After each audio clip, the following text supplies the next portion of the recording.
With the Packham, who is also known as Blair, and Mikey Boom Boom too. Rewind up. Looking back and yippee-hopping on the air for the quarterly review. Rewind up. Skiddly-boddly-doodly. Rewind up.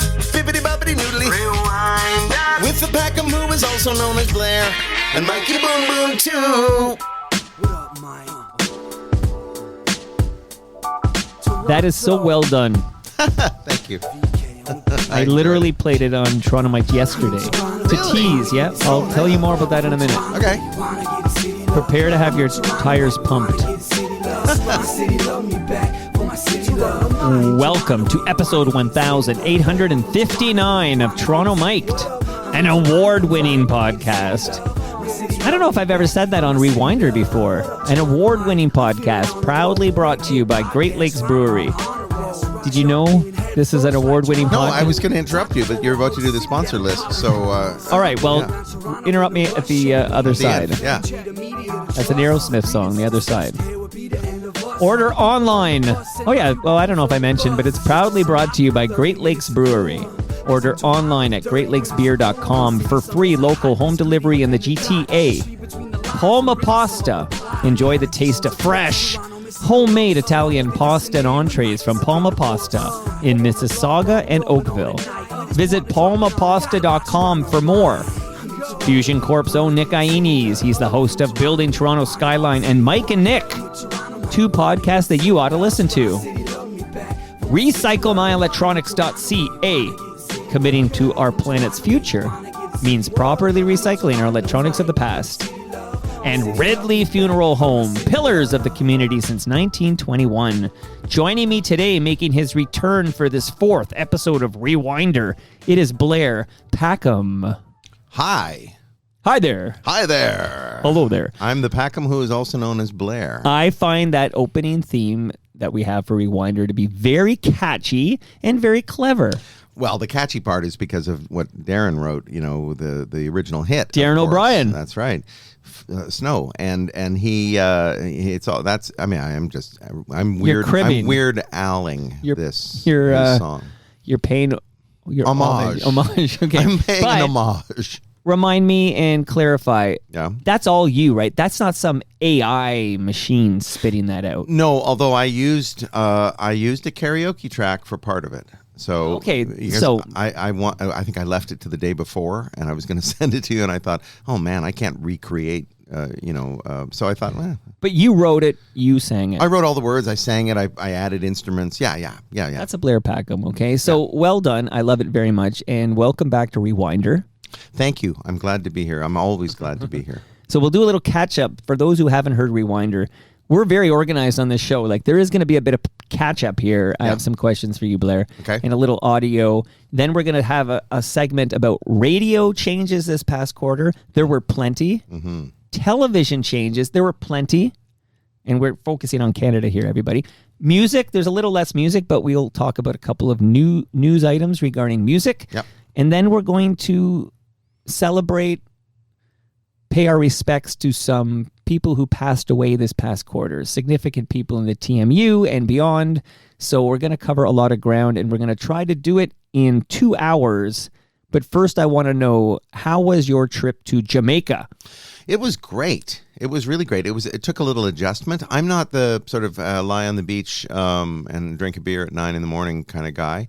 I like to lie on the beach, but for limited times. I also like to lie in my hotel room bed, and but I also like to go see things. And this was Negril, and there's stuff to see, but not, it's not like you're going to the cathedral or going to the gallery or like, it's not like European tourism. And so I'm just not used to that, like Too chill? And I kind of relate to got this. used to it. I got used to it, actually. It took a couple of days. Now, the first 2 days, rain like I've never seen in my life. Like, really, it was so loud that my traveling companion, who I'll talk about in a second, my traveling companion and I couldn't hear ourselves talk to each other at a normal volume in the cabin we were in, because the rain was so intense. Right. And then the next day when the rain stopped and the sun was shining, thankfully, I walked around the cabin, and like I saw like the roof leaked in about 6 places, and you could see sunshine through the holes. It was amazing. Now, my traveling companion was Radio Lady Sharon Taylor. That is correct. FOTM Sharon Taylor. That's right, all the way from Winnipeg, and so she flew in from Winnipeg, and then we got on an airplane and went to Jamaica. Well, that sounds like a fantastic trip, but a fantastic companion. She is fantastic. And she had been to Negril, I believe. I could have the number wrong, but I believe she's listening, so she could correct me, as she does. I believe it was her 20th visit to Negril. Wow. Yeah. Okay. And she had gone there for many, many years with her family, and usually a relatively large group. So this was different for her because it was just one other person, and it was different for her because it was me. And she had stayed in a bunch of different places, and we were in a place called Whistling Bird, which was very charming, actually. And the whole place had been affected negatively by the hurricane, as you could imagine. Right. But Whistling Bird, I think a whole cabin maybe got blown away, but they were rebuilding, and it was going to be nice. It's definitely not like a first-class resort kind of thing, like not a 5-star or anything like that, not an all-inclusive as well, but very relaxed and really easygoing. And I don't know, man, I wanted to go back. As soon as I got back here, I wanted to go back. You could get used to that. Yeah, I could definitely get used to that. And I relate to that whole idea. Like, you're used to, like, okay, we're going to Paris or whatever, and then you map out these 20K walks you're going to do every day and see this and that, and you're going to cover a lot of ground and everything. And it sounds like this vacation is more of a lie on the beach, drink some beverage, drink that Great Lakes beer you smuggled over the border. Right. It was Great Lakes beer only. Who knew that was such a big beer in Jamaica? Only available in Ontario and Jamaica. That's a little known fact here. Shout out to Great Lakes. But that kind of vacation, to me, I don't think I would enjoy that. But maybe if I did that, if I was forced to by Radio Lady or something, like maybe it would seep into my bloodstream. And after a few days, I'd be like, oh, I get it now. And maybe that would be my new style. Like, I'd be just chill, dude. When I think about drinking Great Lakes by a beach, I think about what Mark Weisblot would do after his visits every month. Is he'd take his Great Lakes and he'd go to the waterfront and he'd just enjoy himself. Oh, I didn't know that. That was the ritual. Maybe that's. And he would tell me that would be the only beer he'd consume, like the whole month would be his Great Lakes he'd get from coming here, and he would go to the waterfront, Lake Ontario, similar vibes, and he would enjoy. So, very similar vibes to the Caribbean Ocean or whatever. It's totally the same. What, it's called Ontario. The Caribbean Ocean? What's going on? I don't know. Come on, don't you know your geography? I don't know. I do not at all. I don't know where Jamaica even Maybe is. Radio Lady should fact check you on where you were. It's apparently south of here, Jamaica, I'm told. It's funny, I recorded a whole lot of great reggae in my early recording days, and so you'd think I'd have an affinity for reggae, which I actually do. But in the meantime, it's turned into this sort of, hey, man, people doing a bad Jamaican accent and talking about how much they love Bob Marley and so forth, and I feel like it's deeper than that. And so I was resistant, because here we are with the tourists, and everybody's listening to reggae, and I'm thinking, yeah, reggae, yeah, whatever. But I grew to really get into it, and they were playing some deep cuts as well. And that was great. So, I got back into the reggae thing too, which is nice. It's going to be an award-winning segue. So I mentioned off the top of this episode, this is now an award-winning podcast, because at some point in December, I won a Canadian Podcast Award for best, I can't remember now, news commentary or current event. I can't remember the category. But I won this prestigious Canadian Podcast Award. So I added it to the intro, but I think this is the first episode of Rewinder since I added that. Yes, and I'm not plugged in at all. No, you're not at all. Like, the fact you haven't heard it hurts me deeply. Your name is? But you mentioned early in your career, you were recording reggae. Yeah. Did any of this reggae involve Fergus Hambleton? Yeah, once or twice, but he and I became friends in about 1992. Okay. But in the 80s, he was still working with all the people that I was recording at that time. Gotcha. Yeah. All right, so I'm trying to segue over. It's a bit weaker here. Yeah. But his ex-wife was over here yesterday. Oh, nice, Victoria. Yeah. And you came up because I wanted to find out from Victoria her origin story in the world of PR. Mm-hmm. And I didn't know where it would lead. Well, I'm just asking the questions here. But it turns out you played a significant role, Blair Packham. Did you know that? Well, I don't know if I'd characterize it as a significant role because I she did. didn't know. I mean, I know that we worked together, and she did a fantastic job, and she's a lovely, lovely woman, but also a great publicist. So, but I didn't know where it fell in her chronology. So, do you want to hear her? Well, celebrate the co-host of Rewinder, Blair Packham? I think I do. All right, let's listen to Victoria Lord, recorded yesterday, unprompted. I didn't say, tell me some nice things about my guest tomorrow. Here is Victoria Lord. So it's amazing to me hearing you tell me Blair Packham plays like a role in your story. I don't even know if he realizes it. He is, as you know, one of the funniest people. So intelligent and with the biggest heart. He's just wonderful. I might have to pull that for him. And He play it for really, him tomorrow. I just think the world of him. I haven't seen him in a long time, actually. But well, so hang out. please give him my love. You can spend the night and see him tomorrow. See him tomorrow. So Blair called and said, we're doing this Bluebird North tour, and I know you're on mat leave, but would you work on this tour for us? So there's more in the episode of Victoria Lord tomorrow. Sorry, tomorrow. Yesterday. Yeah, it's in tomorrow. Tomorrow I'll tell you about that later. But yeah, so there's more tire pumping in the full thing, but I thought I'd pull a little 30 seconds. That is so nice. And honestly, you could pull that and I could play that on a loop because I'm going through a bit of a self-esteem thing right now. So yeah, well, I'm human. Goes up and down. And I'm only human. That's a good song. Flesh and blood. Who was that? Paul? I don't know. Paul Jans? Yeah, I know. No. I'll Google it while I play this song, okay? Because this is going to segue into something else. So this is all the catch up with Blair component. But it gives me an opportunity to rant and rave about somebody. I want to see you. You ready? Are you ready? The ranting I've heard. You see that saliva building? I want to see the raving. Shout out to DJ Trance. Okay, here we go. Wow. Is life ever amazing? Just think about it, Kevin. The universe has conspired to create a number of miracles and magic to create, of all things, you. Yes, but life is also kind of boring, too. That it is, my friend. That it is. So if you ever get down, guilty as charged, then just sing this happy song.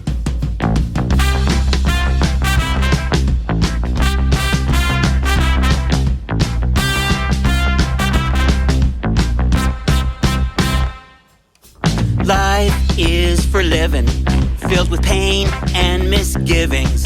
It's cold and unforgiving for dumb little suckers like us. The world is so foul, you may want to scowl. Hold your head and just howl, but don't throw in the towel. Just live, don't wait for things to get better, they won't. Wanna follow your dreams? Please don't. Comfort yourself if you have any doubt that things hardly ever work out. They don't work out. Amen, sister. Who are we listening to, Blair Packham? Well, that's Bruce McCullough and Kevin MacDonald. Yes, so FOTM, Kevin MacDonald, and Bruce McCullough. Do you have anything to do with the new material from Bruce McCullough? Yes, I recorded at my home a few vocals with Bruce for his current release. I believe his debut music album, songs from Bruce, and that's his debut. Like, what about was Dave's I Know and Terriers and all that? Well, those were songs within the show. But I feel like it might have also. Did they release? Yeah, that one, the human one. The title. I'll have to Google this. So before I Google that, and I tell you why I'm ranting about Bruce here, raving, and raving if you're lucky. Human is by the Human League. No. I'm only human. Is it that song? I'm pretty sure that's the one we're talking about. Because I thought I'm only human. There's so many songs though that I've been tempted to write a song myself that way. So. Let me play the audio sample. So let me just say goodbye to Bruce here. We're gonna talk more about Bruce in a moment here. So Bruce is a lovely fella. Bruce. Bruce. I can't speak to that quite yet, but I'm sure he is. But let's listen to this. That's the song we're singing. Yeah, I think you're right. Come on, baby, dry your eyes. Right. Like your tears. The Human League. Never like to see you 1986. I'll bring her down, but that is the song we're singing. The Human League. I'm only human. Yeah. So they're called Human League. The song is "I'm Only Human." So the song's title is Human. Oh, okay. And the band is called Human League. And the chorus goes, I'm only human. Right. So the Jitters Big could do a Country. version like that. I'm only Jit, because it would be half of the name, right? Like Well, we're workshopping that one I'm still. only Jit. Okay, I'm just checking out Human League. It They've had a- doesn't ring the same. Just running it by in my head. Well, keep working on that. But back to Bruce for a moment, and then we're Yes. going to get to the subject of the matter. Bruce McCullough was in my calendar 3 distinct, unique times. So 3 times because he had a bunch of shows, and Yes. a PR person said, "Would you talk to Bruce?" And I said, "I am trying to get all the kids in the hall in the basement. I wrote him a handwritten letter once because he was Tall Boys." Yeah, shooting down the street. Shooting down the street, Yeah. and the lady I worked on that too. Okay, well, why can't you get Bruce in the basement then? Is my question, because this thing was booked 3 times. The PR person's so apologetic, beyond his control, not his fault. But 3 times I got amped up to have Bruce, a kid in the hall in the basement, which means I load up my songs, I do my research, I'm ready. 3 different times I had my heart broken. I'm a little ticked off, man. I can understand that. I totally understand that. Bruce is polylaborious. He's an autonomous creature. He works on what he wants to work on and does what he wants. I have no control over then Bruce. why did he hire? Why is there a PR person involved booking for him if he's going to do what he wants? I suppose that's a good question, but he's a busy fella and he's got a family. He's so generous. I got to say, for my son in high school did a documentary for his film class. He was at an art school, and he did a documentary about the kids in the hall. And Paul Myers was working on his book at the time, and Paul's a family friend, so my boy interviewed Paul. But then Bruce offered himself up to be interviewed to this kid, this high school kid. And not only that, he asked Owen if he invited Owen to shadow direct with him, like follow Bruce around basically while Bruce was directing Tall Boys. Now, Owen didn't take full advantage of the opportunity because he said, it sounds like Bruce is a mensch. He's a mensch. He's a total mensch, and he's very businesslike. When he comes to my house, we shoot the shit for like 2 minutes, and then we're working. And That's like us. Yeah, exactly. We shoot the shit for 2 hours, and then we don't work. But yeah, no, he's a lovely guy. And I'm sure. By the way, I'd never met the man. Okay, I do madly respect his work, and I love Kids in the Hall. Okay, you know this. Yep. But I do think maybe we need to get him in the basement just to like not have those bad Hugh Dillon vibes I've been carrying for a decade because his PR blew me off. But that was one time in the calendar, came out last minute, never got back in. Bruce was in there 3 different times. I need Bruce in this basement. Well, here's the thing. I know you don't want to chase him because you've already had him in the calendar 3 times and you're ticked off. I haven't put him on the shit list yet. I'm still willing to have him But on. I do think that if you called his assistant, who I could hook you up with, but I think you might already have her number. And just explain your plight. I think she would. This is all I ask. Let me talk to this assistant and explain my plight. She's wonderful, and she'll be sympathetic, and she will be helpful if she can. Okay, thank you. This is the 3rd album released by Bruce McCullough. So the first one was 1995's Shame-Based Man. That's the one I was thinking about. God, I didn't remember that one. I had. Those. So wow. Yeah, Shame-Based Man. Yeah. Which was, by the way, produced by FOTM Bob Wiseman. Okay. Wow. And I'll show you. I'll name some of the tracks on that one. But then he also did one in 2002 called Drunk Baby Project. Oh, so this is the 3rd one. And I mean, I'm looking at the track list for Shame-Based Man. And okay, so I was wondering if it had any of those Kids in the Hall songs, but it's got a lot of stuff. Bob Wiseman's all over this stuff. Kevin McDonald always drops by and helps out. One of the songs, so I just saw it here. So you might remember, maybe you remember Daddy's on the Drink, but the one that is on here that you'll know from Kids in the Hall is Dave's I Know. Dave's I Know is on Shame-Based Man. There you go. There well, you go. I shows you what I know. Well, yeah. I don't have to research all of my clients. You should. Have the Jitters ever been nominated for a Juno? Yes, in 1988. And who won that Juno? Barney Bentall. Not the Legendary Hearts, just Barney. No, Barney Bentall and the Legendary Hearts. Okay. They were all included. And they were sitting 2 rows in front of us. Okay, he's a good guy, Barney. He's a really good guy. And in the moment, I was crushed, but only in the moment. Right. And I think Barney's fantastic. Okay, Maestro Fresh West was nominated. They didn't have a rap category at the time, but he was nominated for Best Dance Recording, I think. He didn't win that Juno either, but I believe that went to FOTM Concan Barry Harris. Oh yeah. Remember the Never Promised Me a Rose Garden thing? Yeah. But that one, I think. Okay, so just before I get away from this Juno, 2 quick things on the Junos. One is, if you win a Juno, do you know the answer to this? Do you have to pay for your trophy?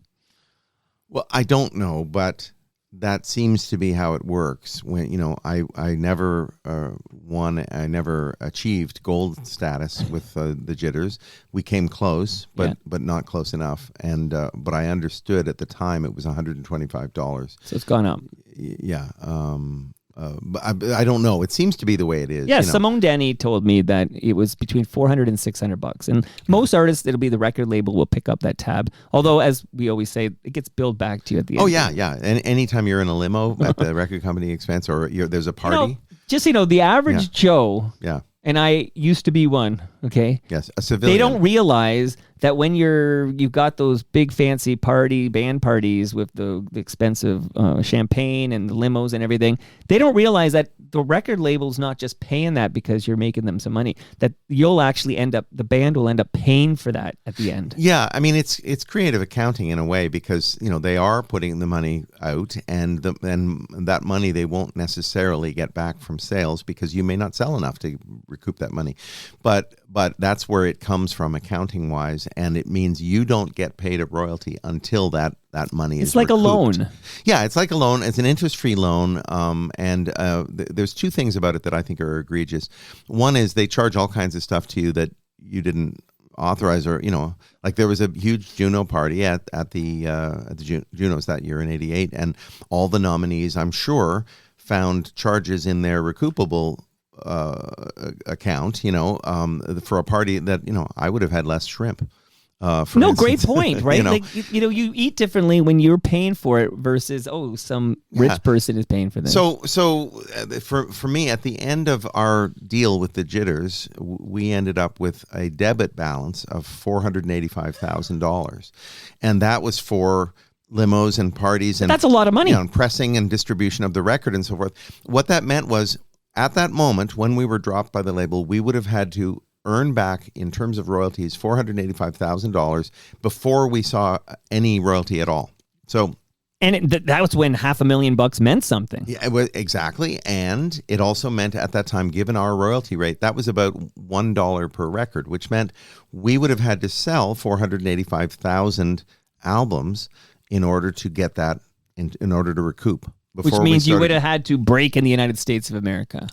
Yeah, exactly. Because an album that sells 485,000 in Canada is like enormous. Maybe obviously one band can do that, okay? And that's going to tie into the last point before we get to our first segment about radio. But I did see, since your last visit, I saw the Tragically Hip's Rob Baker post a video by you on his Instagram story. Are you aware of this? No. Do you have any awareness? So I took the note when I saw it to ask you about it, but I didn't pull the audio. So Rob Baker posted some video by you on his Instagram story. That's so funny. So that's something we can dig into later. Yeah, you might have missed it, but I was near Kingston recently and about to drive through Bath, and I thought I should call Rob, and didn't, because I had to go back. But son of a judge. Do you know this, Rob Baker? I didn't actually know it, but I know Rob's been very generous in talking about my music and stuff. That's nice. So Rob Baker, definitely a big Packham head. Yeah, I guess so. Well, I mean, and we've talked before. He's a lovely guy. Paul Langlois and I talked more recently, maybe a year ago, because he wanted to learn how to. He said he has a gravelly voice. I play. Smokes a lot of darts. Yeah, I play your song "Little Fish" at campfires, but I don't know if I'm playing it properly. Can you make me a video?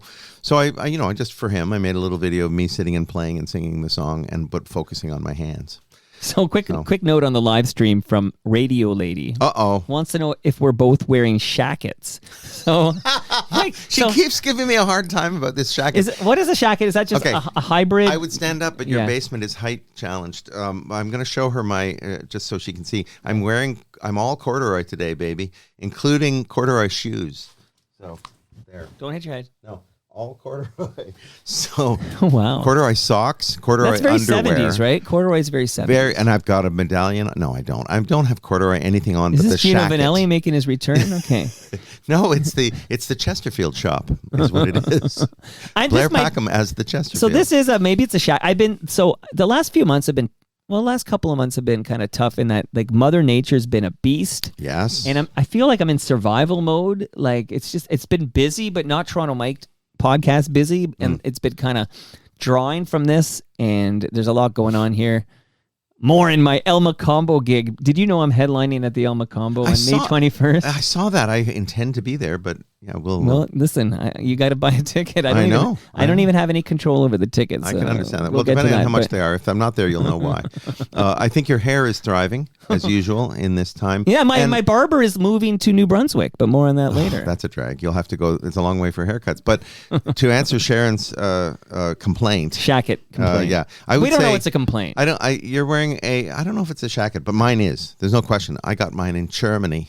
So that would be like a spring jacket. I bought mine in Germany. It's it's a shacket. It was Billy Bragg who pointed out the shacket on stage at Massey Hall. Explain he said, my wife said I had to spruce myself up a little bit on stage, and I'll stop doing that. And so he said, so I got myself a shacket.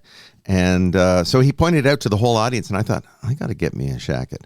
So when I was in Germany, I got this, and I like it a lot. Well, you look good. You've kicked it up a notch for sure. Well, and I did note when you got out of your car, I noticed that you're wearing purple pants. And I said to you, only rock stars can wear purple. Like, I can't pull off purple pants. I figure you, Mick Jagger, like maybe Rod Stewart, these are the people who would wear purple pants. Mick Jagger, Rod Stewart are always mentioned in the same sentence, and I'm getting tired of it, Mike. Well, you've all written a catchy ditty or two, okay? Well, yeah. So you're ready to get rolling here? I feel like we've caught up we haven't enough. even started yet. Yeah, Okay, yes. So the first segment is going to be all about radio. Okay. A lot happened in radio this past quarter. Yes. And this segment, Blair Packham, is brought to you by Great Lakes Brewery.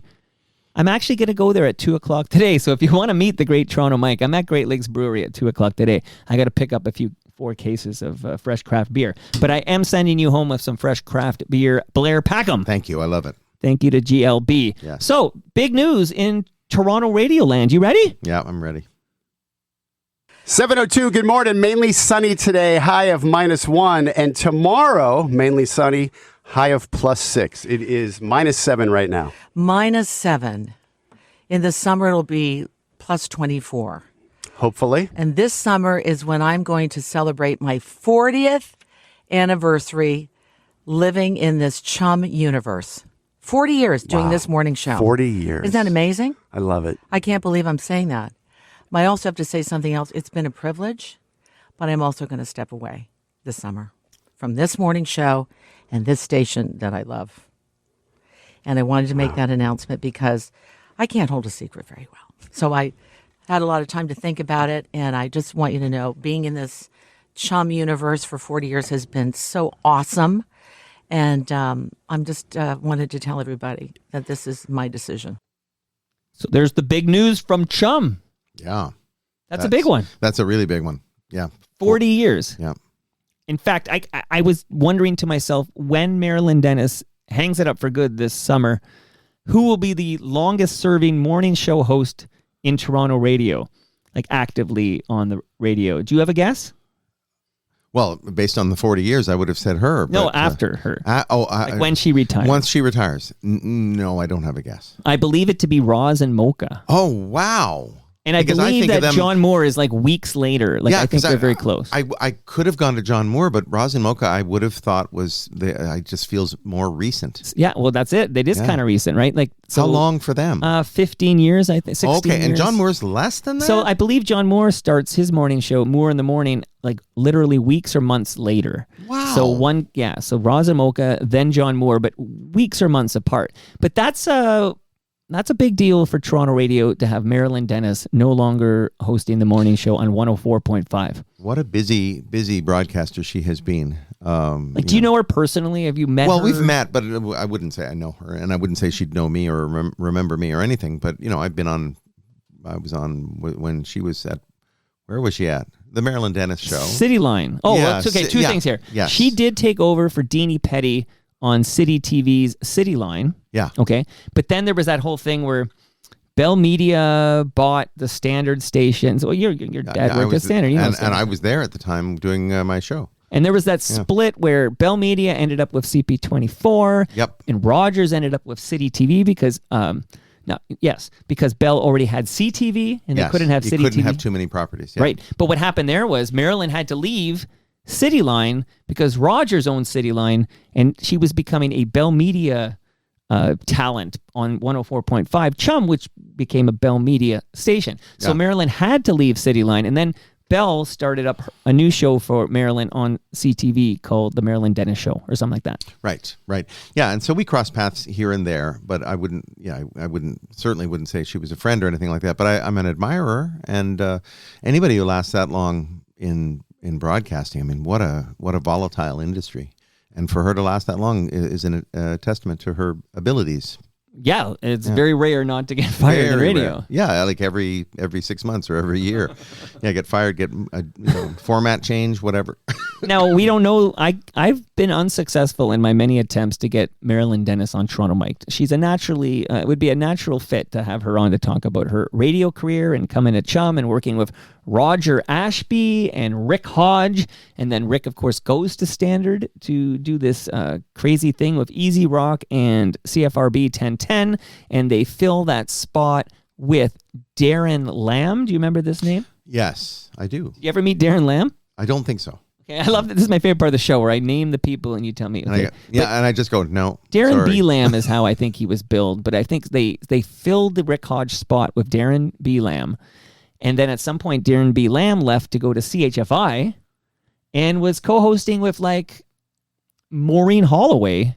Wow. And then he just seemingly, like, it's kind of a wild Toronto radio story, but he seemingly just disappears. Like, I believe him to be alive and well, but he just walks away from radio kind of mysteriously. Right. And we don't hear from Darren B. Lamb again. This is not totally unique. This has happened before with other Toronto people who in broadcasting who just go away and you don't know where they're at. But usually they're fired. Like, this is, right. I don't believe him to be fired. I believe he just sort of walked away. Right. And I was also thinking of, was it who are you thinking of? Chris Shepard? Well, Shepard didn't have a gig, right? He did disappear, right. and we can't find him. Right. Well, but there's other documented. people. I'm sure there. I wonder about Andrew Crystal.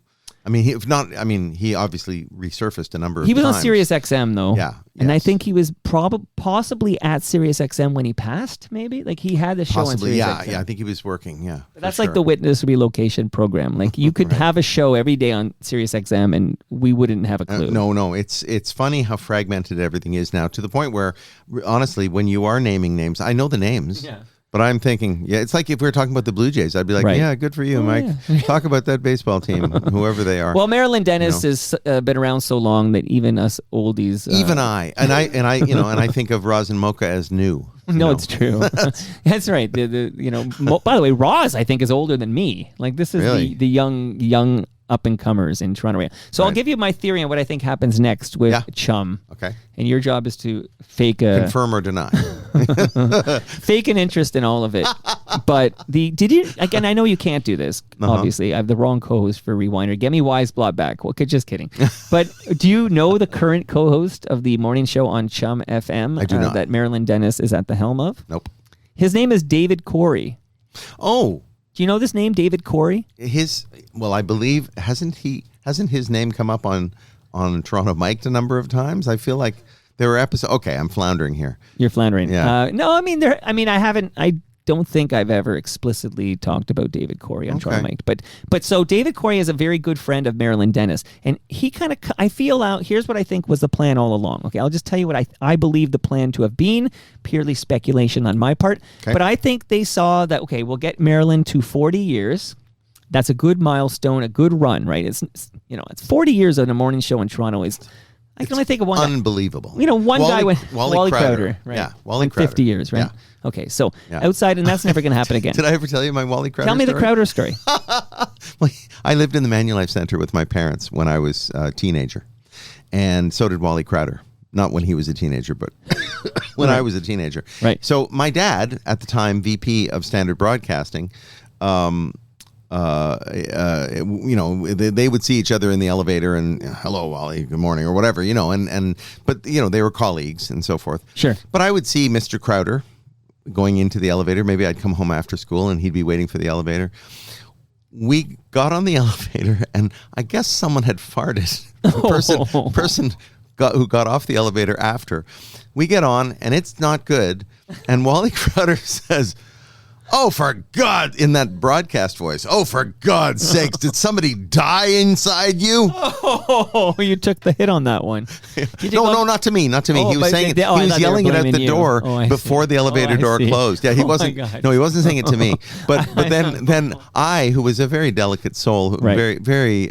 So I rode the ride in silence the whole time. See, that's the kind of radio stories I'm looking for from you, Blair Packham. By the way, you mentioned Andrew Crystal, and we have previously gone through your personal traumatic history of that man. Yeah. But did you know there's a fairly recent episode of Toronto Mike featuring Michelle Crystal? I heard it. Yeah. Okay. Yeah. So Michelle Crystal came on to talk about her late husband. Her late husband, Andrew Crystal. And I wondered if you would listen to that. I did listen to it, and it didn't offer any enlightenment for my particular experience of Andrew Crystal, but it was interesting to listen to for sure. He was a total character. I could never be friends with him again after those incidents that happened way back when. But I don't. Those incidents were pre-Michelle.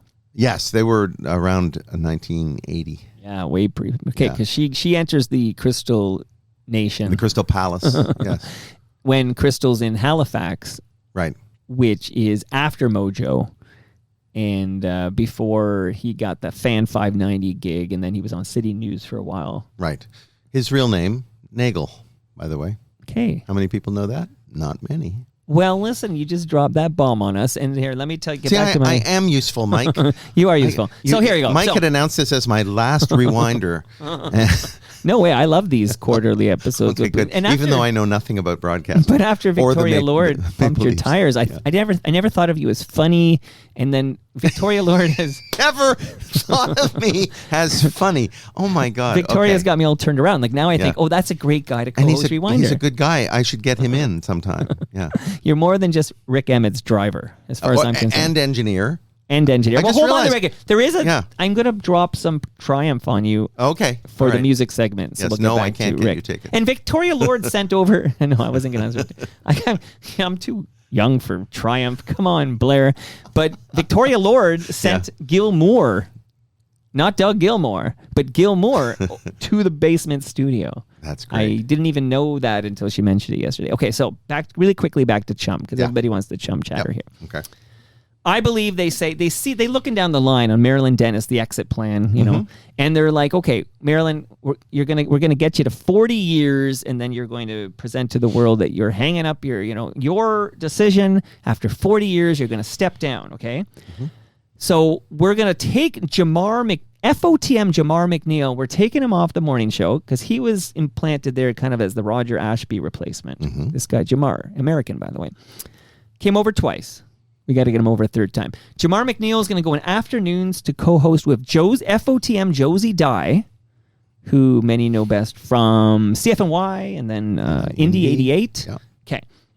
That's the afternoon drive, because the plan is to take that afternoon drive and slide it into the morning show. So to get there, because there's a bit of ramp there as we build the Jamar and Josie show on afternoons on Chum, we bring in Marilyn's BFF, a chap named David Corey. Yeah. Just, you're going to co-host with Marilyn. She'll be comfy with you. You're a bud. And then we'll get it to 40 years. Marilyn will step away. David will say, bye-bye, I'm going to do other things. Jamar and Josie slide into the mornings. Now you just need to replace Jamar and Josie in the afternoons. And I'm going to speculate Marilyn Dennis's son, Adam Wilde, slides into that spot with Jax, Adam's co-host on a podcast right now. This is what I think was always the plan. Let's see if it transpires, Blair Packham. That's very interesting, and the idea of a broadcasting dynasty is not new in Toronto, actually. Not to the same degree. Glenn Crowder was doing the Woodbine stuff. That's right, and there's what's her name? Elaine Loring. Her father was Rex Loring, and also Jay Nelson and Kevin Nelson, a dear friend of Radio Lady, by the way, Sharon Taylor, who's listening. Died too young. Yeah, he did. He definitely did. Both and I knew him when I was 14 years old. When you were working with Wiseblood at U of T Radio. That's right. Okay, folks, for the people who don't understand that reference, I used to say to Mark Weisblatt that we were contemporaries, and he would take great offense at this because I'm about 10 years older. See, that's the difference between you and I. Yeah. I'll drop a very inside nugget that will only appeal to the 5% who remember that, okay? And I actually won't explain it. Like, it's there. If you get it, you get it. If you don't, that's on you. Follow more closely. Maybe you'll get the next one. And you feel this radio need to tell the newbies what we're talking about. Explainer. Yeah, that's me. The new theme here. Okay, so you mentioned the mysterious disappearance of Chris Shepard. Yes. Which has been covered extensively on Toronto Mike. Yes. Okay. Since you were here, that CFNY documentary, which I've also been covering extensively, did debut on TVO Docs. Right. Did you watch the CFNY documentary? I keep meaning to. I haven't yet. I will definitely. It's only 60 minutes. Yeah, I will. I'm definitely interested. I was not really a CFNY listener, and that cuts me off from most of my contemporaries. But I feel like this was made for the non-listeners. Like I've no one's covered the CFNY doc closer than I have, and too much to the chagrin of the executive producers. I should show you the emails I got from Ivor Hamilton and Scott Turner. Like, my investigative reporting on the CFNY doc has not made me any friends on the inside. No, really, I didn't know that. Wow. And I'm at an event, and I didn't get an email from this gentleman, but he was, I was told by the other two gentlemen that he was in cahoots with them on this matter. But I am going to be appearing at a book launch for a new book called Track Changes by Cam Gordon. Oh. And I saw, I was looking at who else is making an appearance, because I'm on the mic. I think I'm on for like 2 to 5 minutes. Maybe I'm practicing my Elmo gig on May 21st. Who knows? But who else is there? Oh, Alan Cross is there. So absolutely 100%. I'm going to make a beeline to the to FOTM Alan Cross, look him in his beautiful eyes, and just make sure we're good, because I feel I was fair in just doing my job to cover this thing. And yeah, I learned a lot, because you know what I did that no one else did? Talk to the director of the documentary. Oh. Even though apparently he was unauthorized, and I got a very interesting, nasty, I won't call it nasty, but a very strongly worded email from the producers of this film. I guess they own the film, explaining I'm not allowed to talk to Matt Schechter, the director of this documentary, because he is unauthorized to speak about this documentary. That seems odd to me, but and I don't know if there's any legal basis for that. No. Listen, you can't tell me. You need to. That's a you problem. Yeah, and you can tell him, and if he decides to comply, or maybe it's in his contract, but it has nothing to do with you. I don't talk to people who are authorized to speak on matters. I talk to who I think would be somebody with a perspective on the matter that I want to explore, and they either say yes or no. And it's up to them if they feel they can't. And if they're Bruce McCullough, they say yes and then no. Poor Bruce, getting beaten up here. Bruce is, you'll get Bruce, I'm sure of it. Okay, because that'll be my third, okay? And I'm actually wondering, could I get the complete set? Like, would somebody like a Dave, because Dave Foley will do things like Q. Right. So I'm not pretending this is Q. Clearly it's not, because I think Bruce would have fulfilled his obligation with Q if he was in the Q calendar. But I'm being hard on Bruce. But I do wonder if somebody like Dave Foley would ever come on a podcast like Toronto Mike. I wonder. Yeah. Only time will tell. I've my contact with Dave Foley has been pretty limited, but of course he's friends of friends. Craig Northey is the guy who actually produced the Bruce McCullough record and got me the gig, as he has in the past with Bruce, recording stuff in Toronto. And Craig Northey is with the Odds, of course, and he and Dave Foley are tight. Also with the Trans-Canada Highwaymen. Yes, in fact. And very close to Stephen Page, because they're in that trio together. Right? Yeah, and Stephen Page has his summer camp coming up again. I think it's third year in a row. Do you know anything about that? No. It's great. Do you want to go? Yeah, I do. I really want to go, although I want to go as an insider. I don't really want to pay. But is it for adults? I don't know what you're talking about. Yeah, it's for adults, but it's on a lake somewhere, and it's and you don't like pay lakes. I love lakes. I mean, lake, ocean, it's just like Jamaica to me. It's all Jamaica. That's a call back. You see, I have to explain. That's so- all your years on CFRB. Yes, that's right. Well, because the demographic is older, and you want to go slow. With the co-host who doesn't like me. Yeah. Oh, Bob Reed. Yeah. Wow. See how quickly I guessed that? I don't know if he doesn't like you. He's very circumspect. Well, we're speculating based on Yes. the evidence at hand that he might not be a big fan. Circumspect on when your name is mentioned. He goes, and that's it. So I don't know. Could be worse. Yeah. Could be way worse. Hey, let me wrap up the CFOI dog thing, and then we're going to get to another radio news item that actually is also all of these. I have 3 items here, and they're all chorus related. Okay. Because Matt Schichter revealed, he's the director of the CFNY doc. He revealed that Chorus did approve this doc before it could be viewed. Like, that's an interesting little detail that Chorus, who currently owns CFNY, needed to approve, even though all the times covered.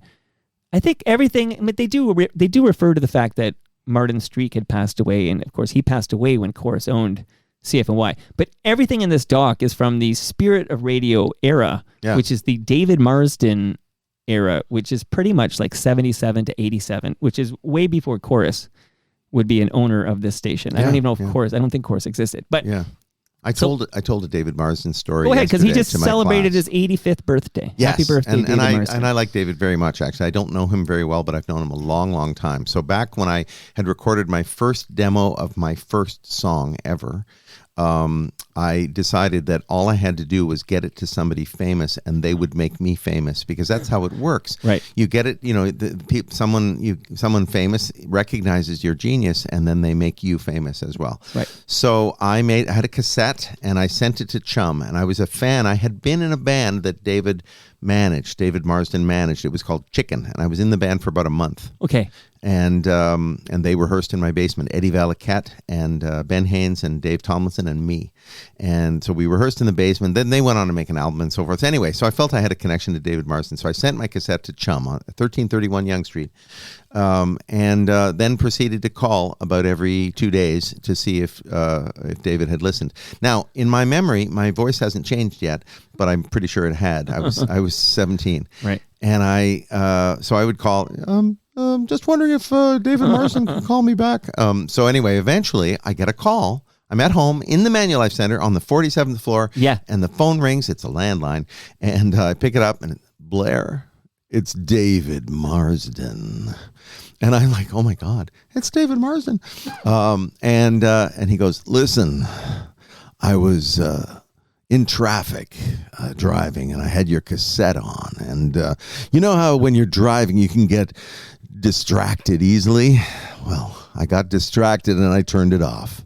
And that's just about where it sits now. So I just want to wish you luck with everything. All right. Thanks so much. And that was the end of the call.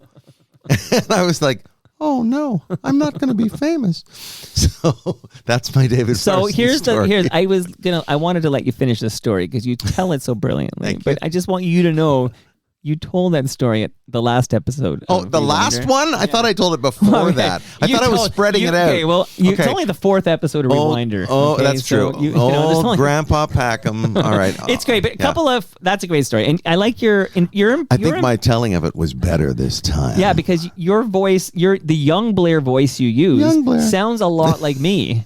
Like, that's the same impression you do of me. Which is funny. I'm Toronto Mike Boone.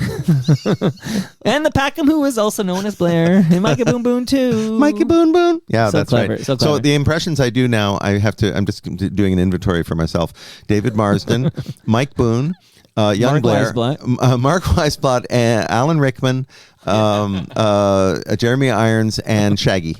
There. Right. So hey, breaking news on the live stream. Yes. Canada Kev says Shackets are the best of both worlds. Thank you, So Canada I don't know. Kev. I still don't know what it is, but if I'm rocking one right now, I like to rock, the best of both worlds. But this is more exciting news to me that radio lady Sharon Taylor, FOTM, was program director at 680 CFTR before it went all news.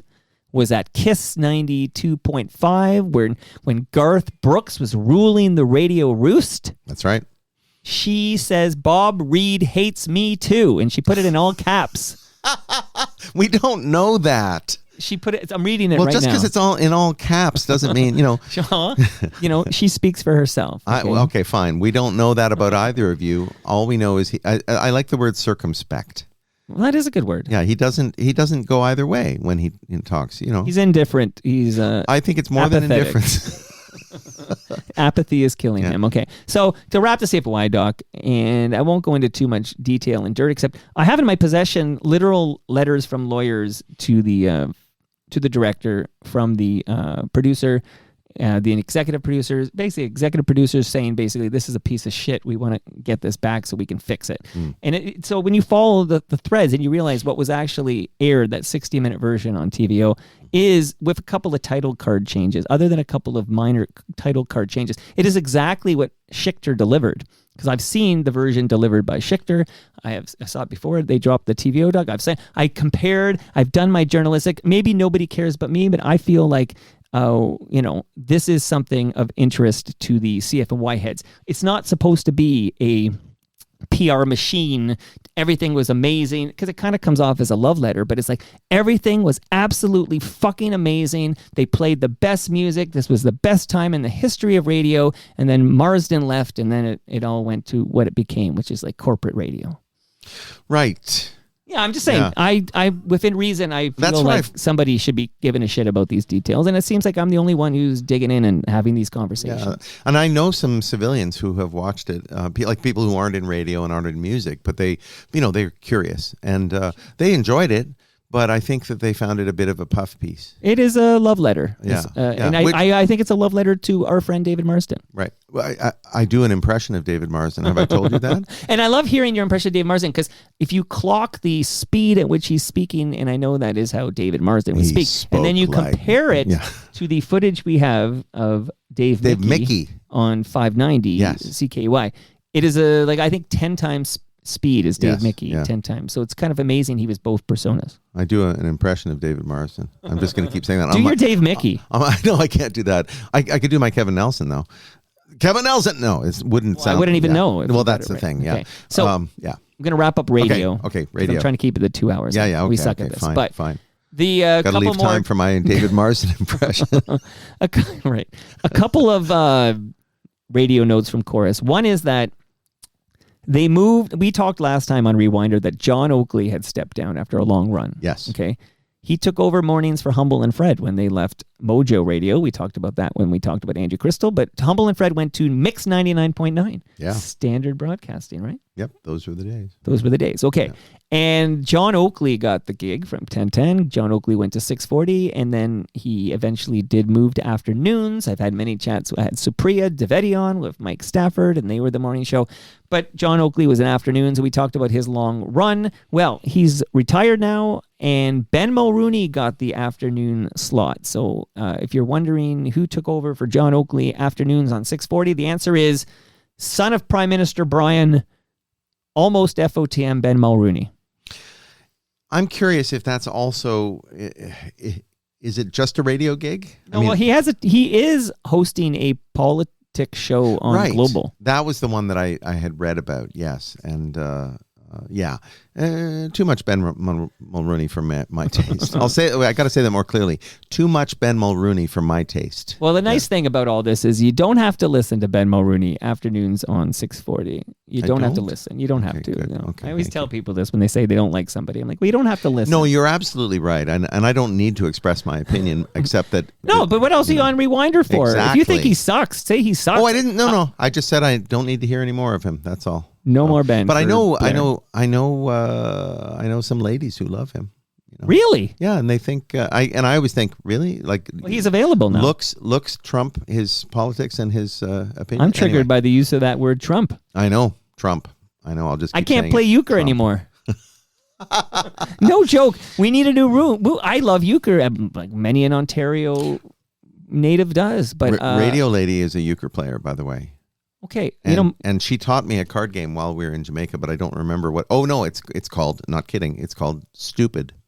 I remember named after you. Yeah, thank you. And euchre player, and also she was a member of a curling club. So, like, really. She's a true Canadian. Sharon. Yeah, no, but it's also like, when is the pickleball going to happen? You know. Okay. Now, if you're wondering, you're probably wondering who's taking Ben's old spot, which I was wondering. I was chomping at the bit. I was ranting and raving.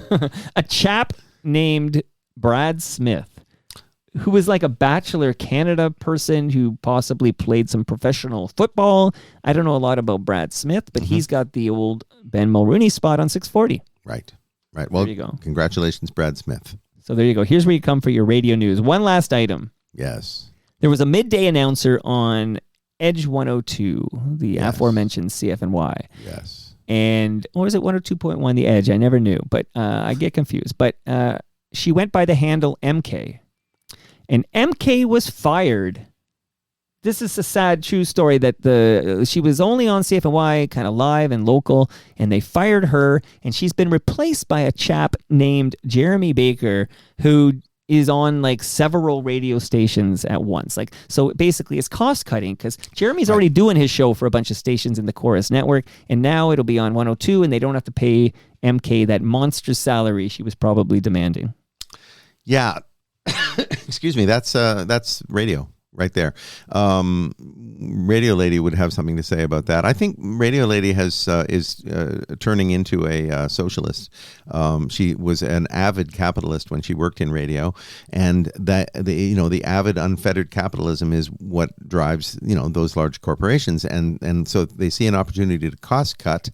And even somebody like MK is going to suffer because of that. I mean, the radio show that I did with Bob Reed cost them very, very little, like in the hundreds of dollars per show, like several $100. Like it was embarrassingly low. We were given advertising time to sell, but they cut our show. Now that was more of a format thing, I think. But still, if there's savings to be had, and I like to think that Radio Lady is much more sympathetic to that now. But that was part of her gig, was finding savings so that you keep the profits up, which is understandable, but also it's sad when it affects people you like. And of course, the financial difficulties at Chorus are well documented. Yes. But, as you say, losing MK is not going to fix that. So. No, I'm sorry to hear this, that MK lost her gig. So somebody, I think he might be Vancouver based. I got to check out where Jeremy Baker actually is when he records, but he's on several Chorus stations now. Right. That's the future, maybe, of radio. Chorus has just one lineup for rock and one lineup for, I don't know, pop or top 40, and then maybe that depends what you slide in or whatever. Yeah, I mean, to me, the appeal of radio was always the personalities. So live and local, right? Yeah, that's what it was. I remember when WPHD in Buffalo, which I used to listen to as an alternative to Chum, and I think that was just Chum FM at the time in Toronto, because I was in high school. WPHD went to an automated format, which was revolutionary and unheard of, and it was awful because there would be an announcer every 3 songs that was pre-recorded by somebody in Dallas, and it was all formatted and everything. It was just really, for me, not that interesting. Now, if you're listening to the radio as background and you just want the music as background, I suppose that's fine. But for me, I wanted to know what was going on in the announcers' heads and their lives and stuff. And I think it speaks to why podcasts are so popular, because you get that. You're not getting music, that's for sure. Well, similar to what you're saying right now, Blair Packham, what I miss is the music announcer who would give you some context about the music they were playing. And Bookie did this quite well. Oh, really well. The late, great Bookie. Yeah. But I think about even when, you'd hear George Stroumboulopoulos back when he was at CFNY, but there are certain announcers that, and this speaks to some of the greatness we had in the Spirit of Radio era of 102.1, when the jocks, they love the music, but they gave a shit. Yeah. And there would be efforts to educate you. And I know that's probably why Ongoing History of New Music was born. They needed some foreground programming, and they could educate idiots like me in the early 90s about how we get here. Oh, there's this band Television playing CBGBs, and this leads to that, and then you can talk about the Ramones, et cetera, et cetera. But I like it when a jock tells you about that artist you just heard. They're from here. They're influenced by this. You might also have heard them do this, and this guy's brother is in this. But I just like knowing that stuff. Yeah. Yeah, we don't have any of that right now. Me too. No, we don't have anything like that. I was having a discussion with somebody about CBGB recently. Yeah. And they didn't know that it stood for. Can I guess? Yes, go. CBGB? Yeah. Country, CBGB, bluegrass, blues. That's exactly right, but most people don't know that. They think of it as a punk club on We're the Bowery. smart people, Well, Blair. exactly. But you, unlike me, I approached the owner of I had an appointment with Hilly Crystal, the owner of CBGB, to manage the Jitters in about 1982. Wow. And we had a beer and talked, and he said no, he wasn't interested. Was it a Great Lakes beer? I'm sorry to say it was not, because I think it preceded Great Lakes. 87, I existence. think, is the birth year of the Great and Lakes probably beer, right? not in Manhattan at that time. Only available in Ontario, Jamaica, and Manhattan. All right, we got to get to TV, man. Yeah. It's too easy to talk to you. It okay? is. I know. I do want to Women say clarify. that all the time. I think I mentioned that. I think I said, if I play back the tape, that euchre is popular amongst Ontarians, and the reason I added that clarifier is because I am married to a woman from Edmonton, Alberta, who had never heard of euchre, and I was curious about this because both my grandmothers were playing it when I was a kid. Like, it was seemingly everywhere. We played it all through high school. Euchre, I play a lot of euchre. Euchre's the game, and apparently, and I'm just bringing this up because Radio Lady just mentioned this on the live stream. If you get west of Ontario, they don't know euchre. And okay, so Radio Lady is she would know. She's spent a lot of time in the West. She would know, but I also heard. But you've heard it from Monica as well. From Monica, I mean, Yeah. I taught her the game. Yeah. And I was shocked she didn't know euchre. Yeah. And then I learned, they're not playing euchre in Edmonton high school. Radio Lady also will tell you about the people, how it's common for married couples to have separate beds in the same bedroom in the West. I don't know anything about this, but I wish we could get her on right now to tell. We'll save that for the next episode of Rewinders. Send us a detailed and then, email. Can we finally get to my David Marsden impression? Media. We're now moving on to television. Oh, and TV. I've Blair heard of it. Packham. Yes. This segment is brought to you by Palma Pasta. They're catering my youngest's 10th birthday party Really? on Sunday. That's so great. She loves the penne with rosé sauce.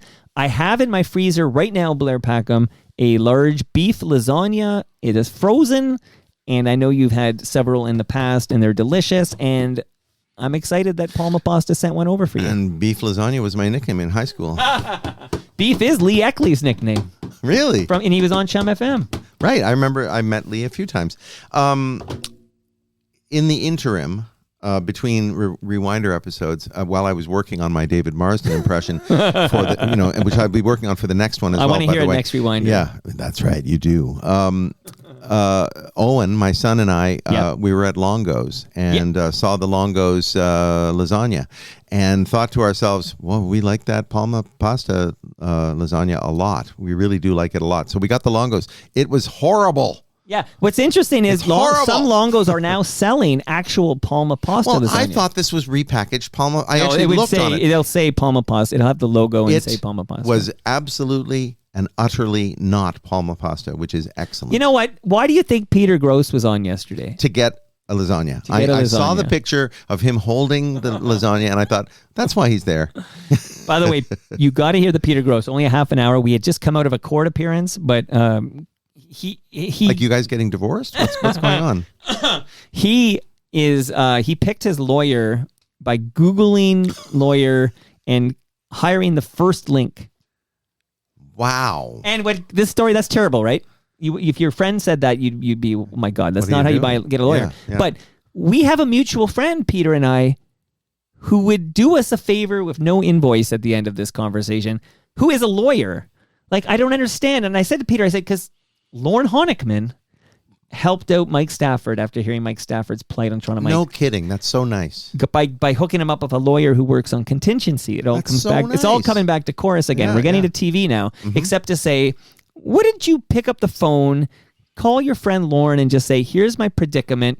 Do you have any advice for me before I hire the first lawyer link I see when I Google it? Yes, that seems unwise. He's $8,000 deep with this lawyer who he now wants to fire so he can represent himself. Oh my God! You got to listen. I will listen. I'm sure I'll enjoy it. I would call David Steinberg first because he will dispense advice to his. But will he send an invoice at the end of that? He actually won't because he'll recommend that you talk to so and so. Steinberg's going to come up because when we do get to music, Yeah. there is a doc coming out, and I was looking at the credits, and I saw Steinberg's name. Oh yeah, that attached makes to it. sense. Any music doc in Made in Canada, I wouldn't be surprised to see his name. Okay. We'll get to him. But I want to start with television by telling you, beloved FOTM Steve Paikin can now be heard. In fact, he's already done 4 episodes at the moment we're speaking. He's now heard live on breakfast television in a segment called Paikin on Politics, which airs every weekday morning at 6:50 a.m. So Steve Paikin gets up, he gets out of bed, he drags a comb across his head, and he gets his ass to wherever that is. I guess it's up at Bloor and Mount Jarvis, whatever's up there, the Rogers Jarvis and complex. Bloor. Yeah. Shout out to my Ted third Rogers one. Way, they call it, that segment up there. Not kidding. So he gets up there, I guess, and records live with a young reporter named Karen with a C and a Y. If you're spelling Karen, I would pronounce the last name, but I can't. So that would be what? 650. Yeah, Karen. No, you're not saying the Y is not at the beginning. Karen is, so it's Caryn. Oh, I see. Okay, thank you. And I watched the first couple, and it's 6 to 7 minutes of Steve Paikin talking about the politics of the day, which has been like 100% Middle East war. Yes. For the first, that's where we're at. So, Right. And Paikin's always good, and this co-host Karen is very good. But it's interesting to me that Steve Paikin, does it in person live at the studio for 6 to 7 minutes every morning at 6:50 a.m. But that is TV news. That's it. That is very interesting. Yeah. That's quite a commitment on his part. And at some point, Paikin will return to Toronto Mike, and I will ask him, just more details. Like, I wonder if this is tied to some kind of sponsorship or something that might come. I wonder if the Paikin podcast will now be on the Rogers Podcast Network. Like, I think there's a lot more moving pieces to this, but Steve Paikin, who's no longer full-time at TVO, can do whatever he wants, and he's sort of showing up in a lot of places. He's on 640, he's showing up there, he's still working a little bit for TVO, doing TVO Today Live, and he's got his own podcast. There's a lot going on in the Paikin universe. That's good. Yeah. Have I done I don't know. David Marsden for you?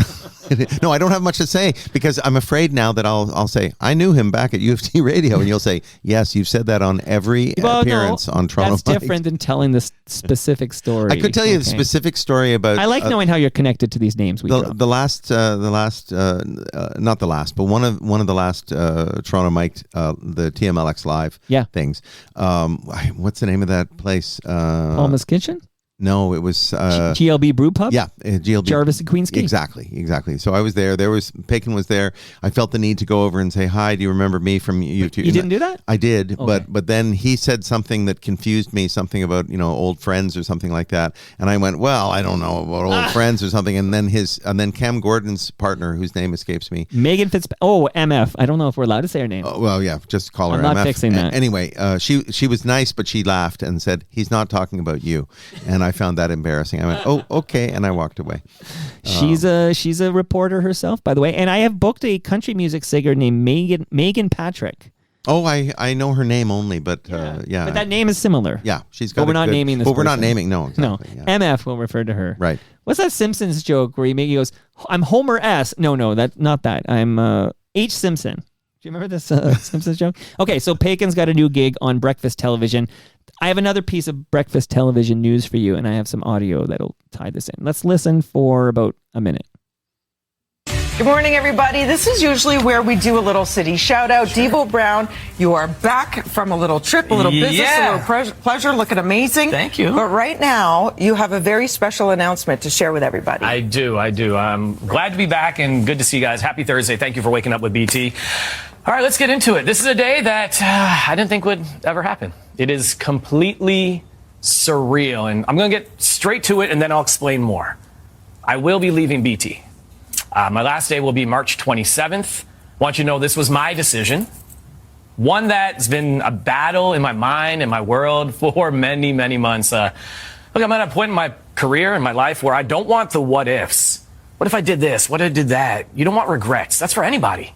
There are opportunities that I do want to consider and explore both at home here and in the United States and across the world. And I want to really, really kind of dive into that. And now's the time to do it. And So that's Devo Brown announcing on the aforementioned breakfast television that his last day is March 27. He's out of there.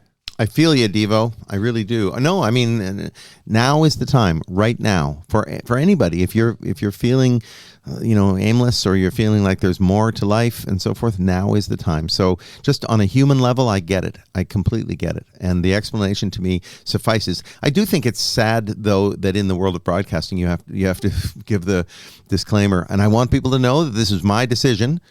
And I think, because it's so brutal in broadcasting. And we're so used to being told, like Kevin Frankish, for example, right? Where you're told, I've decided to step down. Yeah.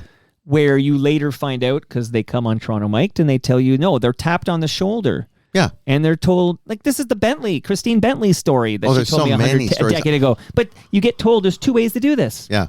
You can walk out with a box. Yeah.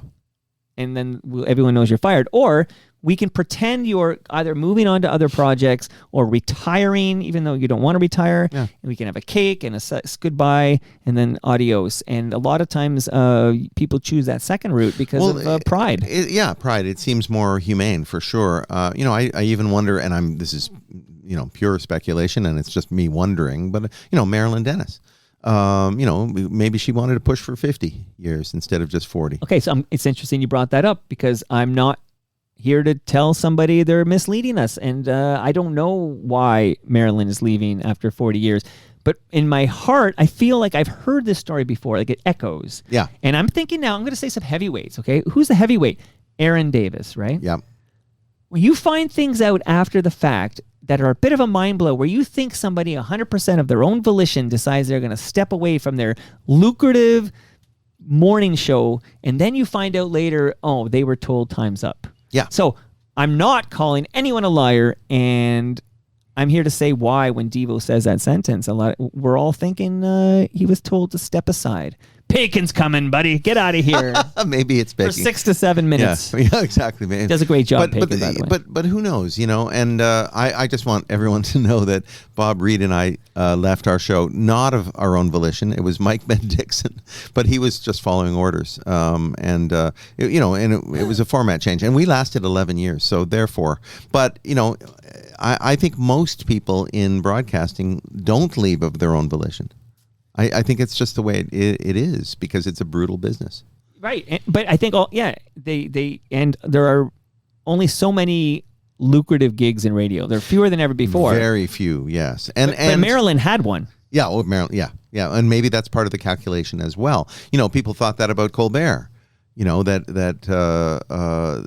it wasn't a political decision on CBS's part. It was more the budget. TV with its shrinking audience, and they had 200 people working on that show. Yeah, and then you're spending millions of dollars. We have 2 people working on this show. Yes, and we're better than Colbert. Come on, come on. We deliver the goods. That's right. But anyway, broadcasting is a brutal business. It's funny that I ended up as much in broadcasting as I was, which is still pretty minor. But it was in your blood. But and my dad, that's the funny thing. His whole thing, he worked for Shell Oil when I was born. But then after that, it was all broadcasting. You were exposed to it at a young age, and you're in elevators with Crowder. With Crowder. And do you remember Charles Templeton? I know the name, but I can't place. Well, he was on CTV. He was a commentator, and anyway, my father took great pride in, when I was maybe 6 or 7. He introduced me to Mr. Templeton at the CTV in Agincourt, Sure. where it was CFTO at the time, but it was CTV affiliate, and we went there, and I saw my first videotape machine at the time too. That was mind-boggling. Anyway. But Devo Old Brown, Grandpa Packham is going down memory lane again. Well, we need you. I represent Gen X. We need you to represent the greatest generation. That's right, the greatest. I'm David. Okay, I'll stop that. He is the greatest. He's 85. So I know. No, good for him. Generation. I didn't imagine. I'm always surprised when any of people I know make it that long. So, jeez, yeah. He's not slowing down either. Like nope. He's the highlight of that CFNY doc. He's got longer hair than I've ever had in my life. He's got great head of hair. He really does. He's doing live appearances. He's going on tour now, basically. Like he's having this CFNY doc has really rejuvenated the CFNY nostalgia lore. It's really pumped some air in those tires. So Devo Brown, just to wrap up. Yep. Sweet Devo. I understand he's also on 92.5 Kiss FM.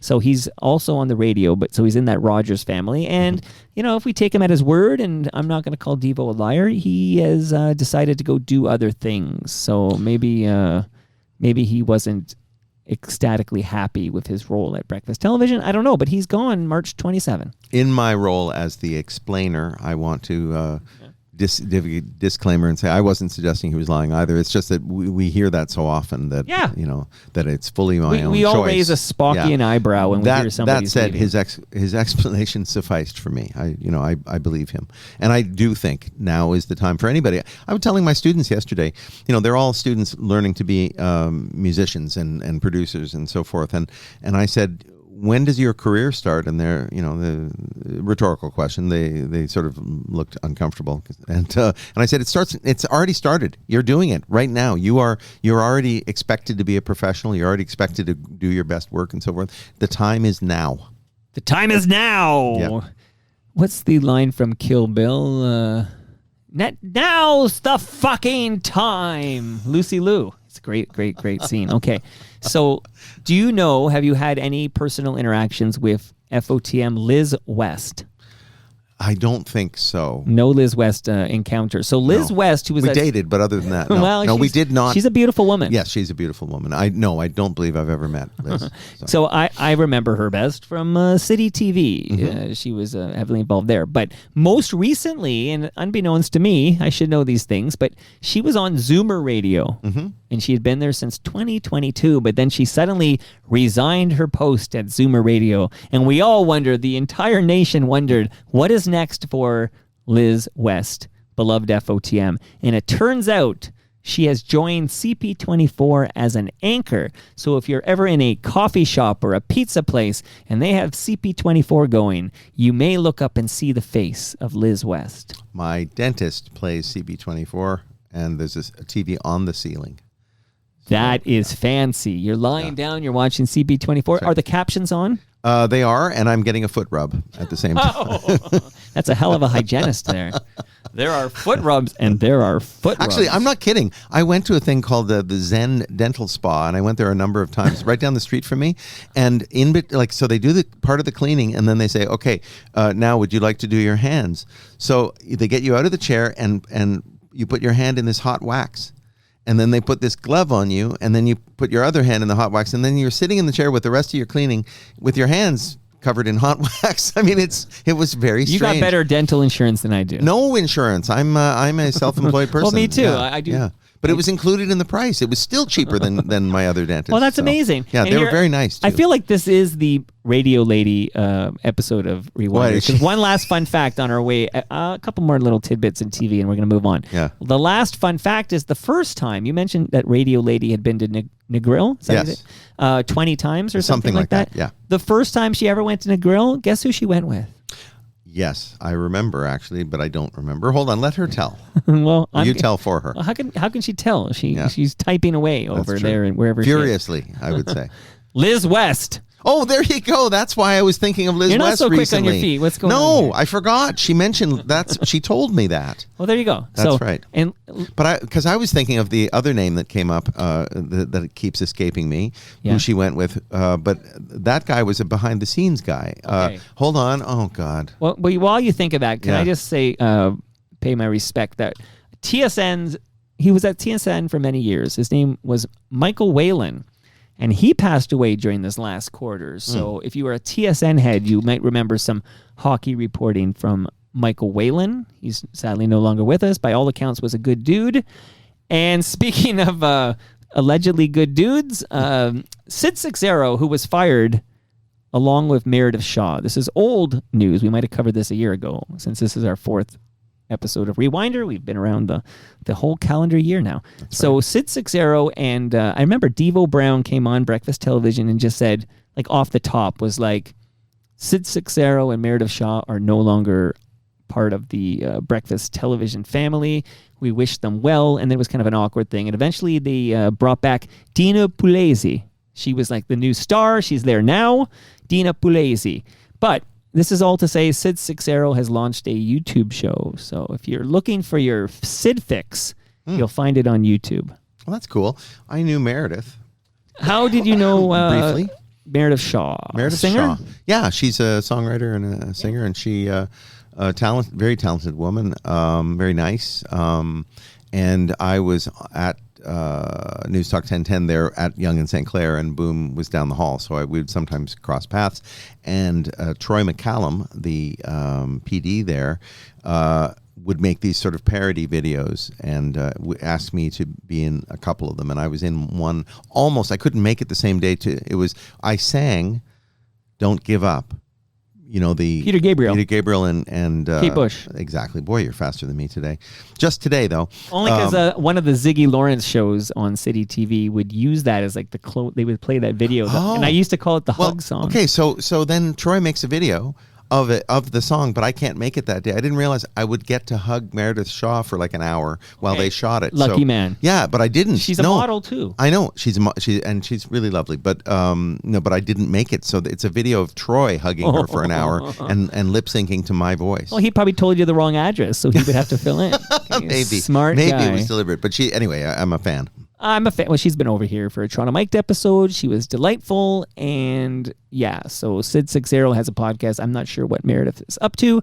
But one last TV note, okay, before we move on. We know, Blair Packham, that you're a huge baseball fan. Oh, my God. So let's listen to this. You ready? Here comes the 3-2. He got him!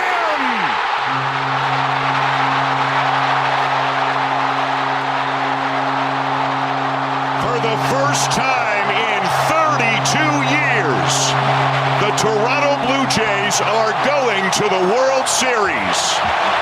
What a performance by Jeff Hoffman in the ninth. What a season for the Blue Jays. Hoffman was outstanding. After 2 innings last night, he came in and slammed the door. He struck out the side. This is a season to remember. What a season for the Blue Jays. That's Buck Martinez. Buck Martinez. That's you got to work on that Buck. I know. Yeah, got to be more gravelly. Maybe I'll more mumbly. Maybe I'll do my David Marsden in the meantime. No, I like baseball. I just don't know anything about it. Well, Buck Martinez. I go to the games once a year. You may remember that Buck Martinez. He's been around Blue Jays forever because he was a Toronto Blue Jays. He was a Toronto Blue Jays. Why did I add an S at the end of that? He was a Toronto Blue Jay, and then he started doing like color analyst work for the team in 1987 after he retired as a Major League Baseball as a catcher. So he was also he was broadcasting as far back as 1982 when he covered the ALCS and he covered the World Series and the All-Star Game. He did all this for the Telemedia Radio Network. Oh yeah, you may remember the Telemedia Radio Network. Well, he eventually ended up at TSN, where of course he was with Dan Shulman at the first time. And then he got some ESPN work for a number of years. He even got to manage the Blue Jays for a season.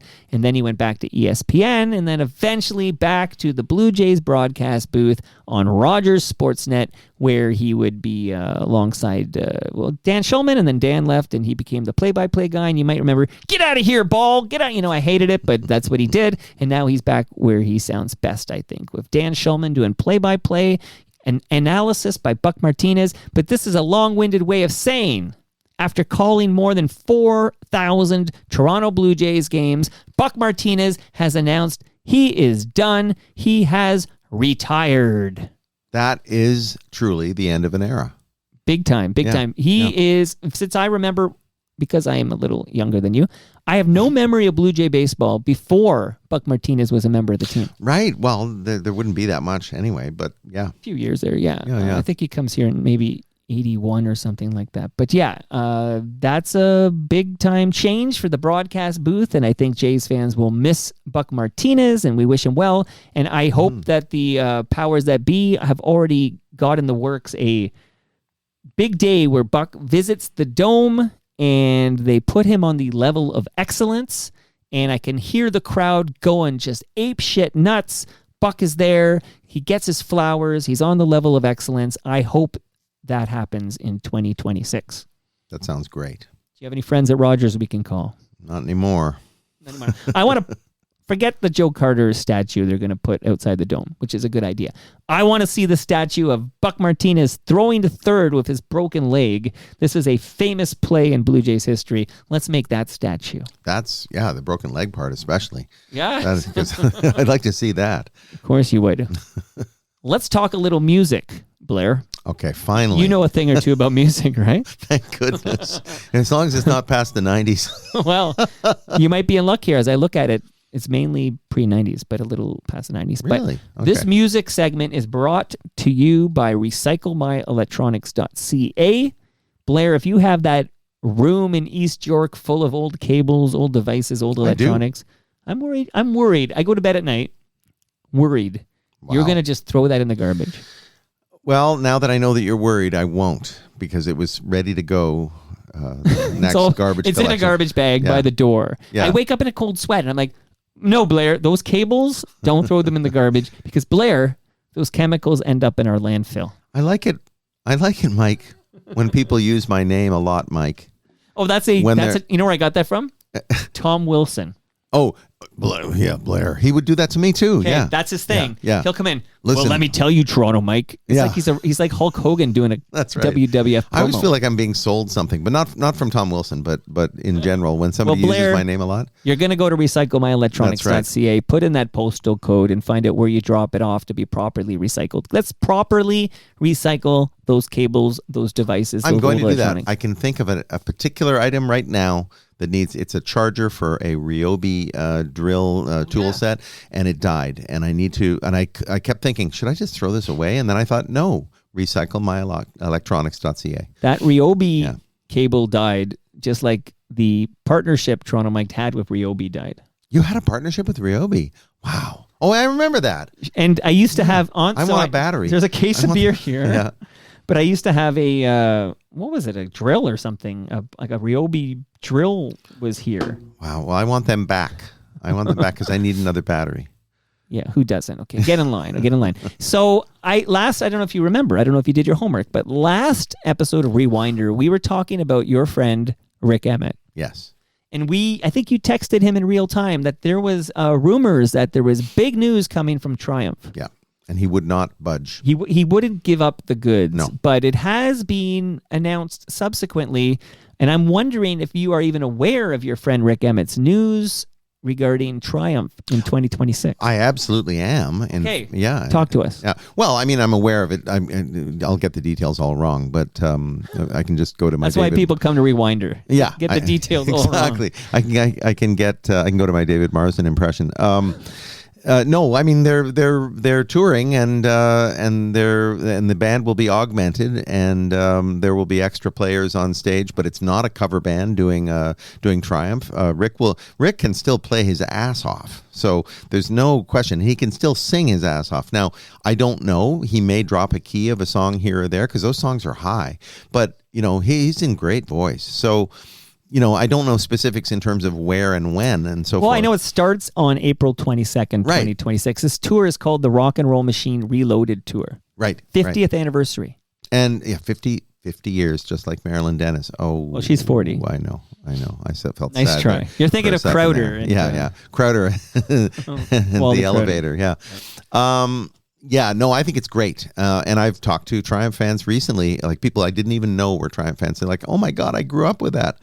And they wanted to go to the shows and thought I might have an in. And I thought I might too. Well, it's shocking to me you don't have an in. I don't. Well, Rick texted me back. I actually texted him said, I know allow me to be among the billions of people asking you this. And he said, his response was something like, buddy, we could sell out 2 more shows in Toronto and Hamilton with all the people who are asking for freebies, and I thought, I don't want to be that guy. Actually, I think I started my text by saying, it's tough to know when you're close enough to get that, especially if there's a seated event. Like it's one thing if it's like I don't know, Danforth Music Hall and you get put on a list or something. I feel like that might be different. I think I think we are close enough. I think that I got to him at the wrong time, first of all, and also I think he doesn't think of me as a Triumph fan because I've known him post Triumph. I didn't when I first knew him. I didn't really know who Triumph were.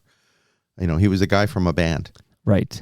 Right. We Do you met- know? Go ahead. We met through the Songwriters Association of Canada. We were co-vice presidents of that organization, Canada's only national voice for the creators of words and music. And so I got to know him as a colleague and you know, a lovely guy. And then he brought me in to do a workshop at Humber College, and brought me into sub for him teaching there. And you know, we've worked together a lot over the years. And I love the guy, but I don't at all take any disrespect from him not jumping to offer me a free ticket. I believe April Wine is opening.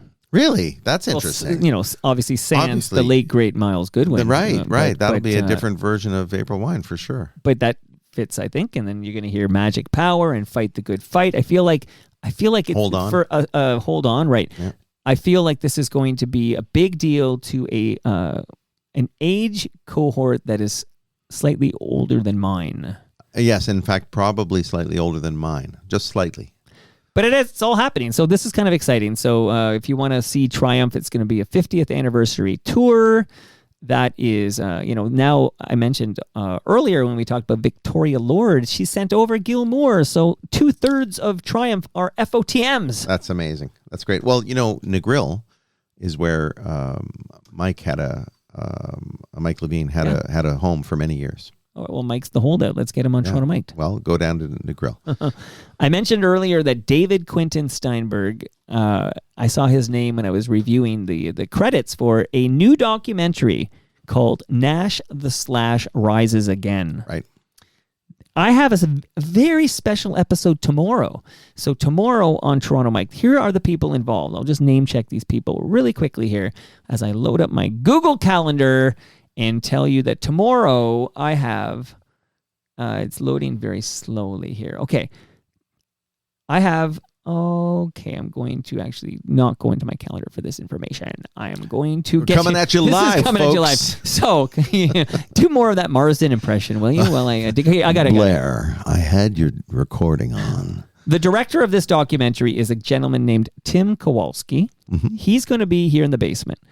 A writer and the guy who helped put this together is FOTM Colin Brunton. Sure, I know Colin. And Colin will be in this guy. basement. Great So guy. He'll be here too. Yeah, he's very interesting. I'm looking at the last pogo here. I was going to say Last Pogo is where I first heard his name. Liz Worth was just over here. You got to listen to Liz Worth. Yeah, I read her book, but I don't Treat know Me her. Like Dirt. Oh no, she was a guest on the radio show that I did with Bob and Bob Reed. Yeah, well, years ago when that came out. Treat Me Like there's, Dirt. you know, there's a lot of talk about the last pogo, and the last pogo jumps again is how her now husband Kiri Paputz, whose dad was in the Violetones.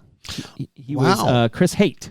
Oh, wow. In the Violetones. Okay, so let me wrap this up real quick here. Excuse me. Yeah, I should have got you water. A material. No. I'll just I can drink hear the that beer. cough here. I'll drink a beer. Yeah. So Colin Brunton's a writer. A chap named, let me tell you, do you know this name? Kevin Byrne, but Kevin is with an A-N, so it's Kevan Byrne. Do you know what band he was a member of? I don't. New Regime. No. King Cobb Steely. Oh, King Cobb. Right. Sure. He's a writer on this thing, and he will be here. Yeah. And then via Zoom joining us will be the chap who put together the original music, who I believe is on the live stream right now because I see that green ball next to his name, Rob Pruce. Rob Pruce, the lovely Rob Pruce. Enjoyed so much seeing Rob in You New opened? York. No, he opened for you. Yeah, no, but I enjoyed Great Lakes Brewery. Right, but enjoyed seeing him so much in New York City. Oh, yeah, that's right. Back in October. So he's back on the show tomorrow remotely, and also remotely, Friendly Rich, who helped organize the tribute album. I just wondered if you had ever met Nash the Slash. Yeah, I have a Nash the Slash story. Tell me. I was with Doug McClement from Comfort Sound. I was working with Comfort Sound, and my job was to be on stage as assistant engineer and, set up microphones and run cables and all that stuff. But once the show started, my job was to be on stage and make sure if a mic fell over or something that I could report to Doug what was going on. And Nash the Slash was a much music big ticket special, and it was at the Oshawa Civic Center. And Nash was opening for Kim Mitchell, and this is Kim's first run after Max Webster, I think. It was early. Well, Go for Soda was his first big single as a solo artist. This would have been, this was before that, because this was maybe 1980. Was there solo 81. Kim before that? Yeah, I think so. Yeah, I would say for sure. Because when we get to the Ridley Funeral Home segment, we will be talking more Max Webster. Well, yes, okay, but I think so. I think, didn't Max fold by 1980? Around 81 or so. Yeah, I okay, feel. so this was post Max, and Kim was solo for sure. Okay.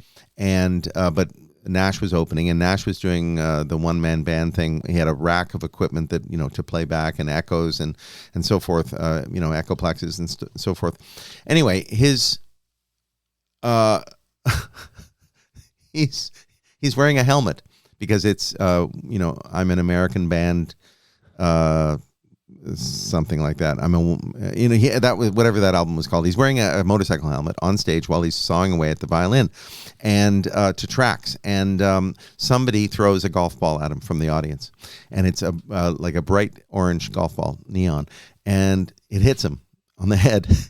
I'm only laughing because... Well, good thing he has the bandages. Exactly. So then he gets hit another time. Then another one lands nearby, and he calls and he's swearing at the audience, "Fuck this," and so forth. But he is. I'm thinking of these artists, Kim Mitchell and Nash the Slash, and it is an interesting choice because Kim Mitchell has more of that Triumph crowd, if you will, like the Rush heads, the hosers. Well, Nash seems pretty. Nash is more. He's more downtown. Sophisticated. It's a different style. I would characterize it as more downtown. Frankly. More the Garys and less CPI. Right. Right. So anyway, but Matt, I remember the tour manager. I remember his full name. I'll say his full name. This doesn't paint him in a bad light. I don't think Matt Studi is his name. Don't know where and what Matt's doing these days, and we were never friends or anything like that. So hi, Matt, if you're listening. But he came out with the lights on, and Nash had left the stage, and he said to the audience, he said, "Whoever's doing that is a fucking idiot, and if you're standing beside somebody who's throwing those golf balls, I want you to pound them." Which I thought was bad advice, given that this is a general admission crowd standing in the front. And anyway, so that was it. Nash went on and he finished the set, and I don't think any more golf balls happened. But more Nash the Slash tomorrow on Toronto Mike in that doc. I can't wait to see it. Nash the Slash rises again. Yeah, that's great. So Blair, shout out to Ridley Funeral Home. We're going to remember some people we lost this past quarter, but I'm going to play a song, and I'm going to disappear for a bit, but I will be back. You ready? Ready.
What are your thoughts as you listen to this Max Webster beauty? Classic. It's so beautiful. It builds so beautifully to that chorus.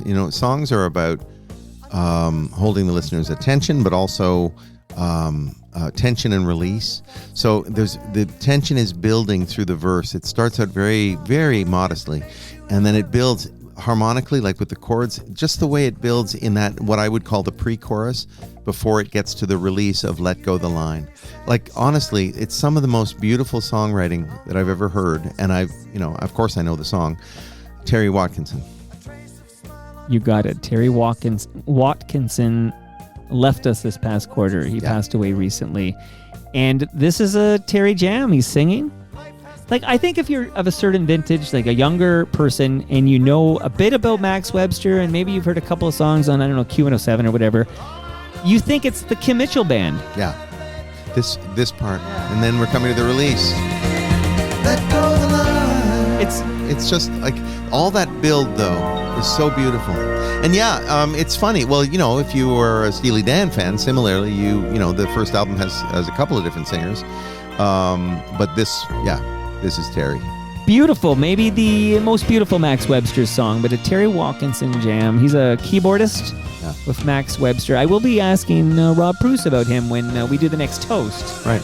With Bob Willett, because whenever keyboardists pass, I must talk to the Bruce man. But great loss. And it's funny that you're here and we're talking about Max Webster, because there was a young man I met in your living room. His name is Bob Wagner. Ah, yes, Bob. Bob wrote a great book on Max Webster. He really did. What a character Bob is, and a comprehensive book that is. Had him on the radio show on News Talk 1010 to talk about that. He's a real character. So, and in a great way, I mean. If people want to learn more about Max Webster, I'll connect you with Bob Wagner. You can buy a copy of his book and learn more about Max Webster. Because of the passing of Terry, I have been revisiting some Max Webster stuff. Mm-hmm. And this is an underappreciated, underrated Canadian band, Max Webster. Fully and completely, I would say. Tragically hip. Well, okay. They very underrated. I will concur. I feel they may have got lost, and we were talking about Triumph earlier, but they may have got lost in the Rush.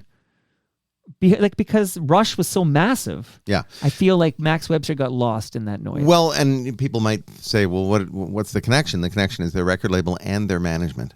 So, and I don't know. David Steinberg would actually know. But if... tight-lipped guy, though. Yeah. He's very discreet. Won't even put Getty on Toronto Mike. No, he won't. But if you're a small-ish label... and you've got a couple of acts, maybe you've got 3-4 acts, whatever, and one of them starts to explode, you're going to focus on that act. And that act in this case was Rush. So the other acts, and I'm not even sure they had anybody other than Max on the label, but the other acts are going to suffer necessarily because you've got to pay attention to the one that's making you money and for the survival of the label and the furtherance of the band's career. So maybe a resurgence and maybe more sales for Bob Wagner, who's been documenting this great band's right. Well, I hope so history. Because they're definitely, they have been underrated, unfortunately. The people who love them, deeply and dearly, and I get that. Well, if you're of a certain vintage, they probably played your high school. Exactly. Yeah. But, and by the way, since we said Rush, I'm going to say these words and then we're going to move on to another death this past quarter. Okay. But these are the words I'm going to say to you. Ready, Blair? Mm-hmm. Rush at the Junos. Yeah. I don't know. I'm sorry. I'm just putting those words in your radar. The Junos are coming up in Hamilton. Yeah.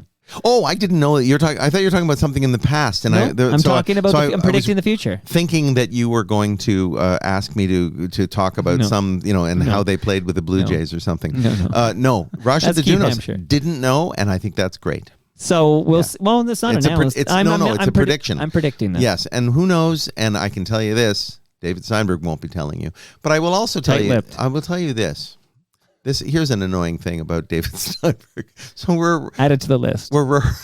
It's a very short list, but we're rehearsing for the Jitters gig in November. This is back in probably the beginning of Hughes November. Room. Yeah, and we finish rehearsing a song, and I say, well, okay, that one started out at the right tempo, but it slowed way down. So can we pay attention to that?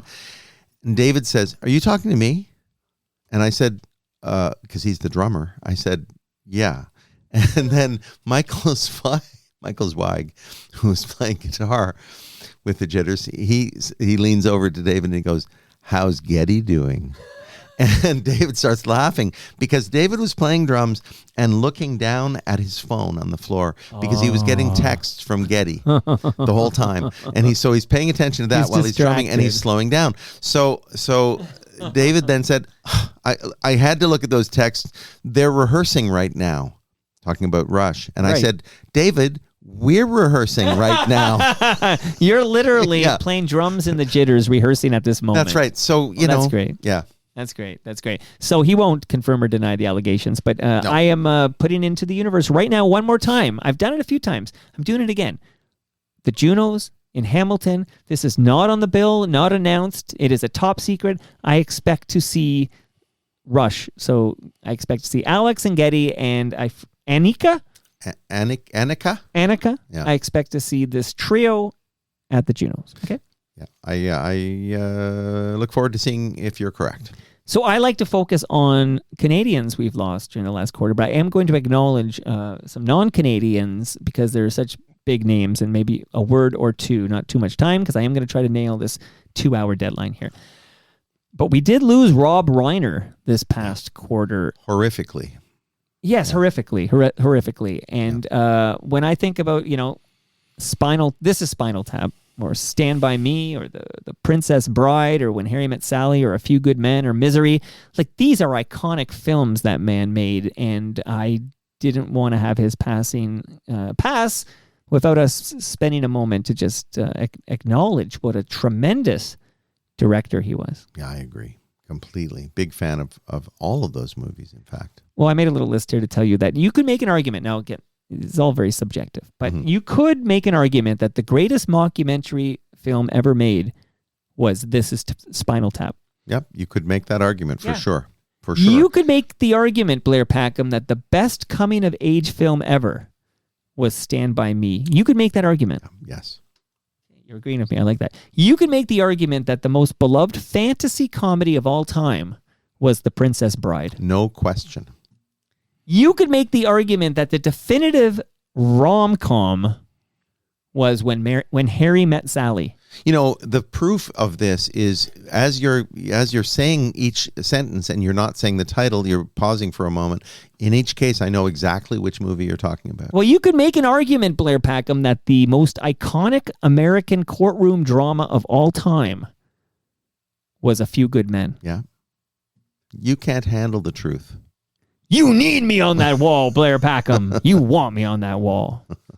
One of the and also one of the greatest, most prolific, and one of the best-selling writers of all time is a chap named Stephen King, and there have been many, many adaptations. And sure, Shawshank Redemption is one. There are some great films adapted from Stephen King books, but you could make the argument that one of the best, and again, I'm throwing out Shawshank Redemption because that might be the best, but one of the best Stephen King adaptations ever was Misery.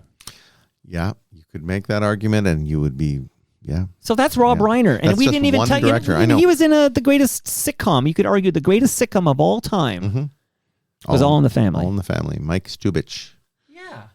Meathead. Yeah, I think he was underrated. In fact, Rob Reiner.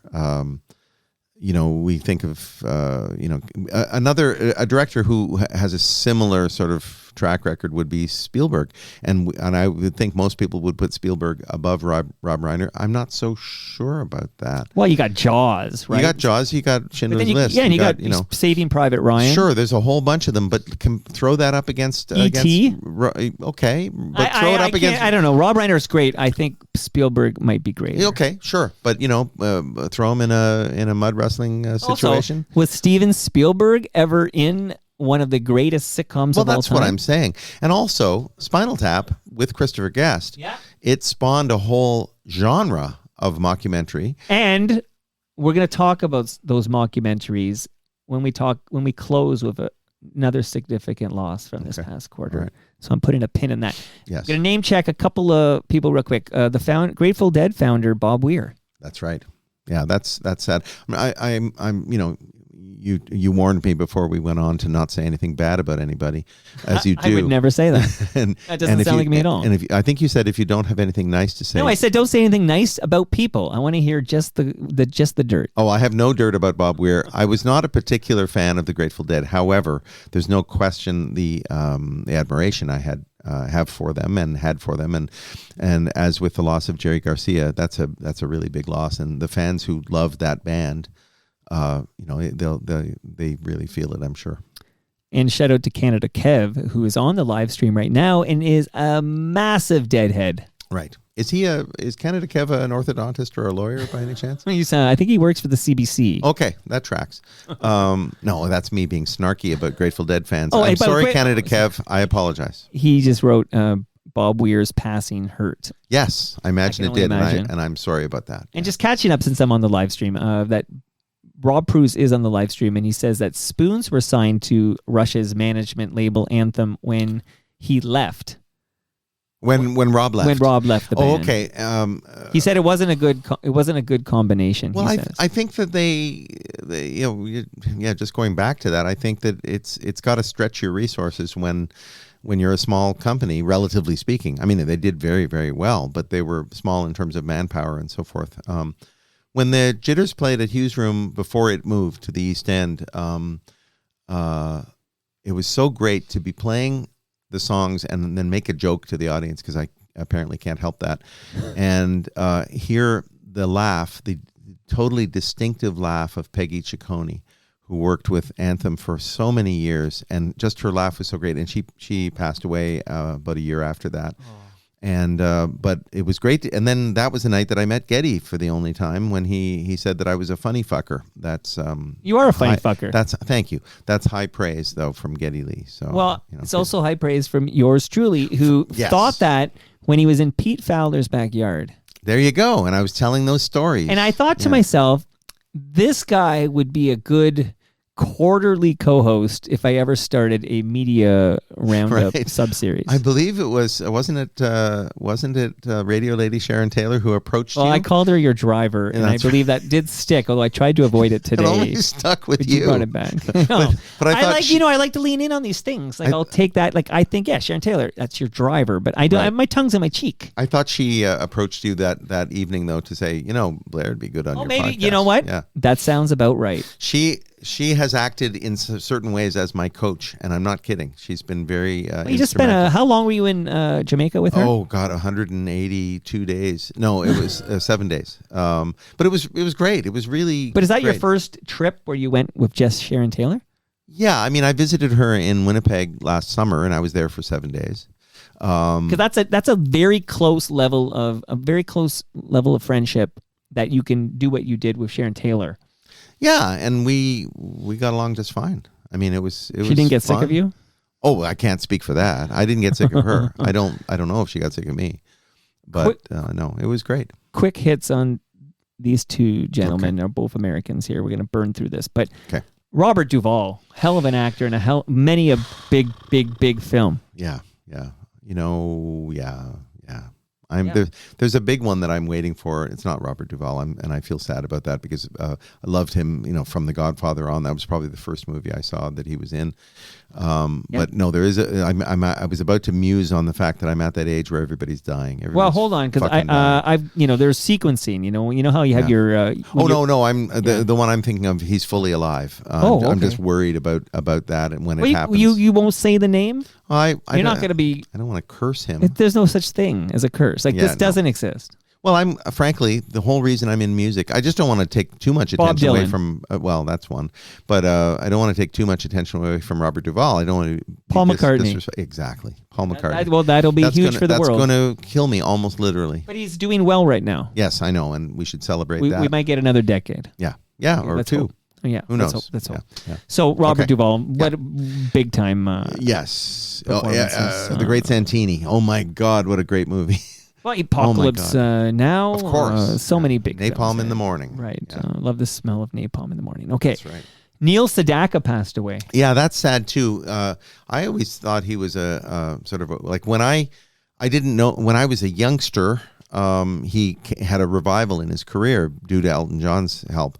And so I wasn't familiar with him from before, Calendar Girl and the original Breaking Up Is Hard to Do, right, and so forth. So he just seemed like the uncoolest guy in rock music, right, and yet he could sing and play and write, and so I was sort of won over. But like honestly, the smiling Neil Sedaka to me was like. It was so weird because I was into Alice Cooper and shit like that, stuff that I thought was dangerous. Because you were trying to get Bob Ezrin to produce your demos. And I did. And I'd like to imitate Dave Marsden. Anyway, I want Bob Ezrin on Toronto Mike. That'd be a good one. I'm surprised he hasn't. I did try to reach out. Well, I thought I had an email address, and I think I had some help from Mark Weisblot trying to make this happen, but I never heard back. Keep trying. I had a conversation with somebody just yesterday about Bob and about him doing something. I have to remember who it was. Whoever it was described Bob as somewhat of a mentor to him. Okay, well. So, you know what? I'll look into that. It was probably, I was going to say, which member of Pink Floyd was it who said that to you? Okay, so. It was Roger Waters. Teenage who we Head. don't talk to anymore. Right, because he's a Nazi. Okay, so I'm holding in my hands drumsticks gifted to me by the great FOTM Gene Champagne. Nice. If you go see Teenage Head today, you're going to see on drums Gene Champagne. Yes. By the way, on the live stream, I'm told by your friend that you're hard on drummers.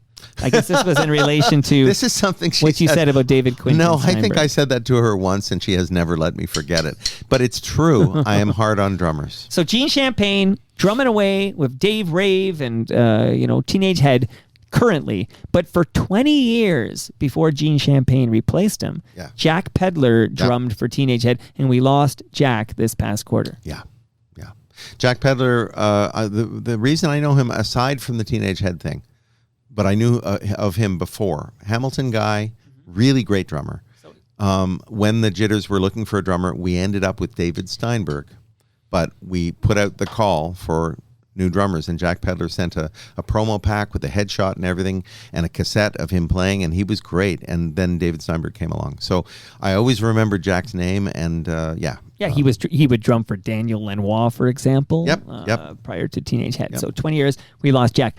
Here's somebody I wonder if you cross paths with, and then we're going to close with a big one. But DB Hawks, do you know this name? Not at all. So DB joined CIUT in 1986, hosting an open format Saturday overnight show. And by 1990, he would basically focus on Caribbean and Black-focused programming. He had a show called The Master Plan Show. He basically focused on Jamaican music on CIUT. And this is a name, it might not be a household name, but he did that for a very long time, and he passed away this past quarter. I'm sorry to hear that. DB Hawks. So we got to remember the names like DB Hawks alongside some big names. Let's listen to this and talk about one more person we lost.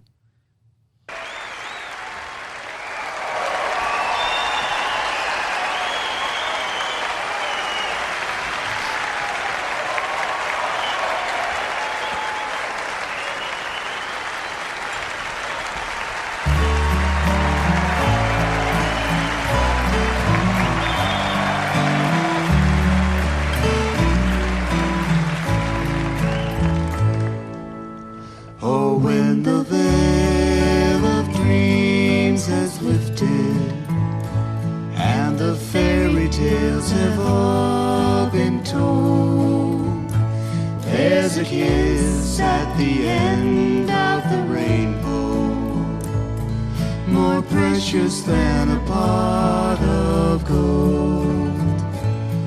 In tales of ancient glory, every knight and maiden fair shall be joined when the quest is over, and a kiss is the oath that they swear.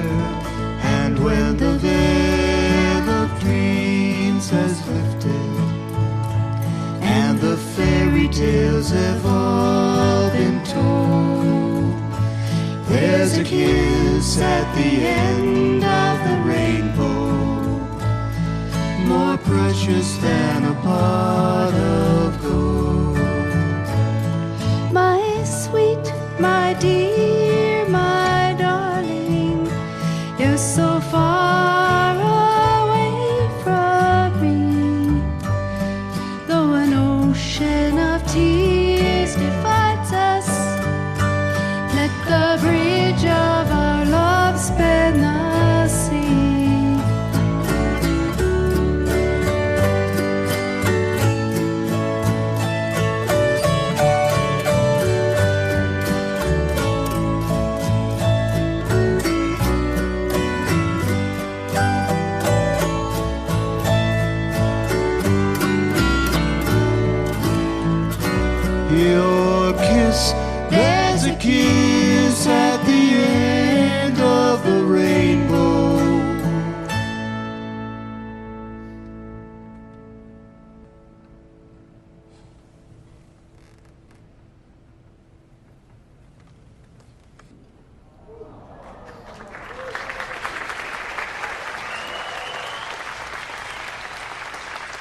more precious than the pot of gold.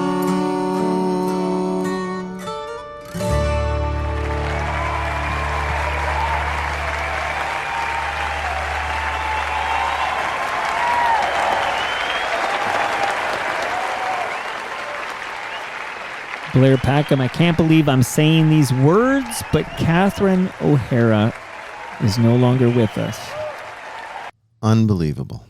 Really. What a bright light. I mean, that song in and of itself, I believe Eugene Levy wrote that song. And, excuse me, and that's both of them singing. Mickey and Mitch. Yeah, from A Mighty Wind. Yes. I found A Mighty Wind to be not that funny, partly because it was so beautiful. Yeah, it was poignant, so sweet yeah. and poignant. Yeah. But yeah, I met her maybe once or twice in very non-memorable, memorable for me, but non-memorable circumstances for her, I'm sure. But she was lovely, even to me, and yeah, what a beautiful presence, and much loved by everyone who knew her, and I really feel that one, and I feel. For the SC, it's closer to home, than and. Well, born and raised here in the 416. Yeah, she's a Toronto girl. Yeah, and I've enjoyed interviews with her.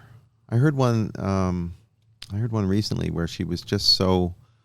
She's just so natural and real, and I've seen fan videos, iPhone videos of people encountering her, and she's just, and if she's like, okay, I got to run, and it's just very matter of fact and so forth, and just. So lovely, and yeah, it's very sad, and early, too soon, way too soon. Only 71. Yeah, and she was at TIFF in 2025 and looked fine. So this was a shocker. Yeah, like to see that news come across the wire. There, you're like, wait a minute, you have to read it twice. Like, yeah. Catherine O'Hara just passed away. Yeah. She was ours, Toronto's Second City is where she gets her start in comedy. And of course she was on SCTV. Yeah. She ended up earning 4 Emmy nominations, and she did win one for outstanding writing in a variety or music program for that. But she had a 5-decade career. I'll name check some things. We did allude to the Christopher Guest movies, which kind of, Rob Reiner directs This Is Spinal Tap, and of course Christopher Guest is a member of Spinal Tap, and Christopher Guest goes on to make 4 films that are in this improv mockumentary vein, improv vein. I had Linda Cash on last week. She's in a couple of these. I haven't listened to that episode Very yet, good. but Linda, I would say, is a friend of mine. We don't hang out, but we went to the same high school, and wow. I knew her siblings. And played on shows that Linda has booked and so forth. I like Linda very much. She's a great episode. Person. We did spend some time talking about Catherine O'Hara because, of course, Linda Cash. Linda Cash, some iconic moments in Best in Show. Oh my God! There's a scene that is just fantastic between and where there's a look exchange between her and Eugene Levy. Yes. And it's just and anyway, Catherine's beside Eugene in that scene that right. you're describing, and she was also in Waiting for Guffman with Catherine O'Hara too, and the similar crew. Yeah, Linda's amazing. So there is more Catherine O'Hara chatter in the Linda Cash episode, but I want you to listen to it because we open the show by listening to Linda Cash's mom sing. Maureen Forrester. Yes, and it is quite something, and there's a camera on her, so I got to kind of review it later. But it is quite something to watch Linda Cash listening to her mom, who had early onset dementia in her early 50s. Yeah. So that's quite something. That's aside. But Catherine O'Hara, the 4 were, of course, Waiting for Guffman, Best in Show, A Mighty Wind, which we just heard there, and For Your Consideration, which Catherine O'Hara was great in that too. I love all 4 of those movies. I think Best in Show might be my favorite. But she showed up in everything. You'd see her in 6 Feet Under. Of course, she had this resurgence with Schitt's Creek, which she got well celebrated. She won the Emmy for Outstanding Lead Actress in a Comedy Series. She won a Golden Globe for that. This is all to me. You talked about how it feels like Roz and Mocha just started, right? It feels like Schitt's Creek is just yesterday. It's a new show. It's a new show. It feels like a new show. 100% here. I know, yeah. So, I mean, I could go on. Beetlejuice, right? Home Oh my Alone. God. You ever seen this Yeah. movie, Home Alone? I've heard of it. You've heard of this? Do you have a relationship with any of the other O'Haras? Well, Mary Margaret and I go way back very shallowly in the sense that we would say hello to each other, and I was always surprised she remembered my name, frankly.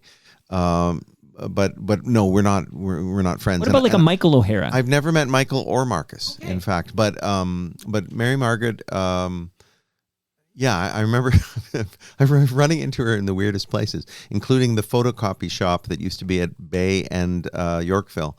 I would run into her there because I was a regular visitor. Right. And regular enough that I knew the guy behind the counter's name, and she did too. And then but we would see each other on the club scene. Let's put it that way. And Mary Margaret recorded her landmark album, Miss America, at Comfort Sound. Wow. With Stephen Traub, one of our house engineers, one of Doug McClelland's house engineers. Sure. Don't mean to make it sound like I employed him or anything. But Stephen, a friend of mine as well, was the engineer on that. And it's a landmark record. I've always been disappointed that she didn't make more recordings and release more recordings, but anyway. But it is interesting to note. So Mary Margaret O'Hara, great singer, of course, but Catherine O'Hara was a heck of a singer. She really was, and you can hear it in that song that you played. A delicate voice, but when she sings the bridge part on solo without doing harmony, you can hear the strength in her voice. It's beautiful. Massive loss for everybody, Yeah. but man, that one hits close to home. It does. Toronto's own Catherine O'Hara no longer with us. Blair, we did go over 2 hours, but not by a lot. Like, I think this was all killer, no filler, and we covered a lot of ground. So thank you for doing this, man. Well, thank you for having me, as always. I will close by telling you, because normally I had a section called Canadianity. I'm going to just drop one item on you, but I will remind everyone, including you, Blair, that you can get a ticket to see me at the Elma Combo on May 21st. That sounds like it's a satire or parody or something. It's really happening. Like, go to torontomike.com, click Elmo gig at the top. There's a link, and you can buy a ticket or two. I would love to see you there.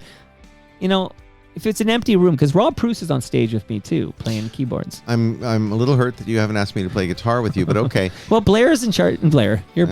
Rob's in charge of the music. Oh, that explains everything. He's got to organize all that if he wants more people on stage with him. Rob, I'm available. Rob, you have my number. Listen, when I think of the Elmo Combo, I think of Rolling Stones and you. Yeah, well, that's actually a part of my act where I do that exact thing, and then you're going to dress up like Mick. Well, Rob breaks into the Devo version. Oh, Satisfaction. Yeah, Satisfaction. Right. So this is all happening. Don't want to miss that. I was going to close by just sharing the fact that Coca-Cola owns Minute Maid, and the Minute Maid frozen juices are being discontinued. Okay, so if you ever, these canned, frozen cans that we grew up with, Blair, are going the way of the dodo bird. Like, after 80 years, they're leaving the Canadian market. That is it for the frozen juice from concentrate era. I'm sad about that, but not as sad as I've been about some of the other items we've discussed in this. But enough program. about cherry blossoms. Yeah. Maybe I'll eat this one day. Yeah, one day. Yeah. And that brings us to the end of our 1,859th show. Can you ask David Quinton Steinberg to definitively get me the truth? Who says subdivisions on that song by Rush? I will ask. Who's sampled in that saying subdivisions? I will ask. Will you? Yeah. Will you get back to me? Yep. We'll see how tight-lipped David is on that one. Okay. Go to torontomike.com for all your Toronto Mike needs. Much love to all who made this possible. That is Great Lakes Brewery. Blair's got his beer. I'm texting David right now. Yeah, thank you. How quickly does he reply to you? We'll find out. Palma Pasta. You got a lasagna, buddy. Yay! Nick Ianni's. I want to tell people there's a new podcast from Nick Ianni's called Mike and Nick. Check it out. I'm the Mike in that one.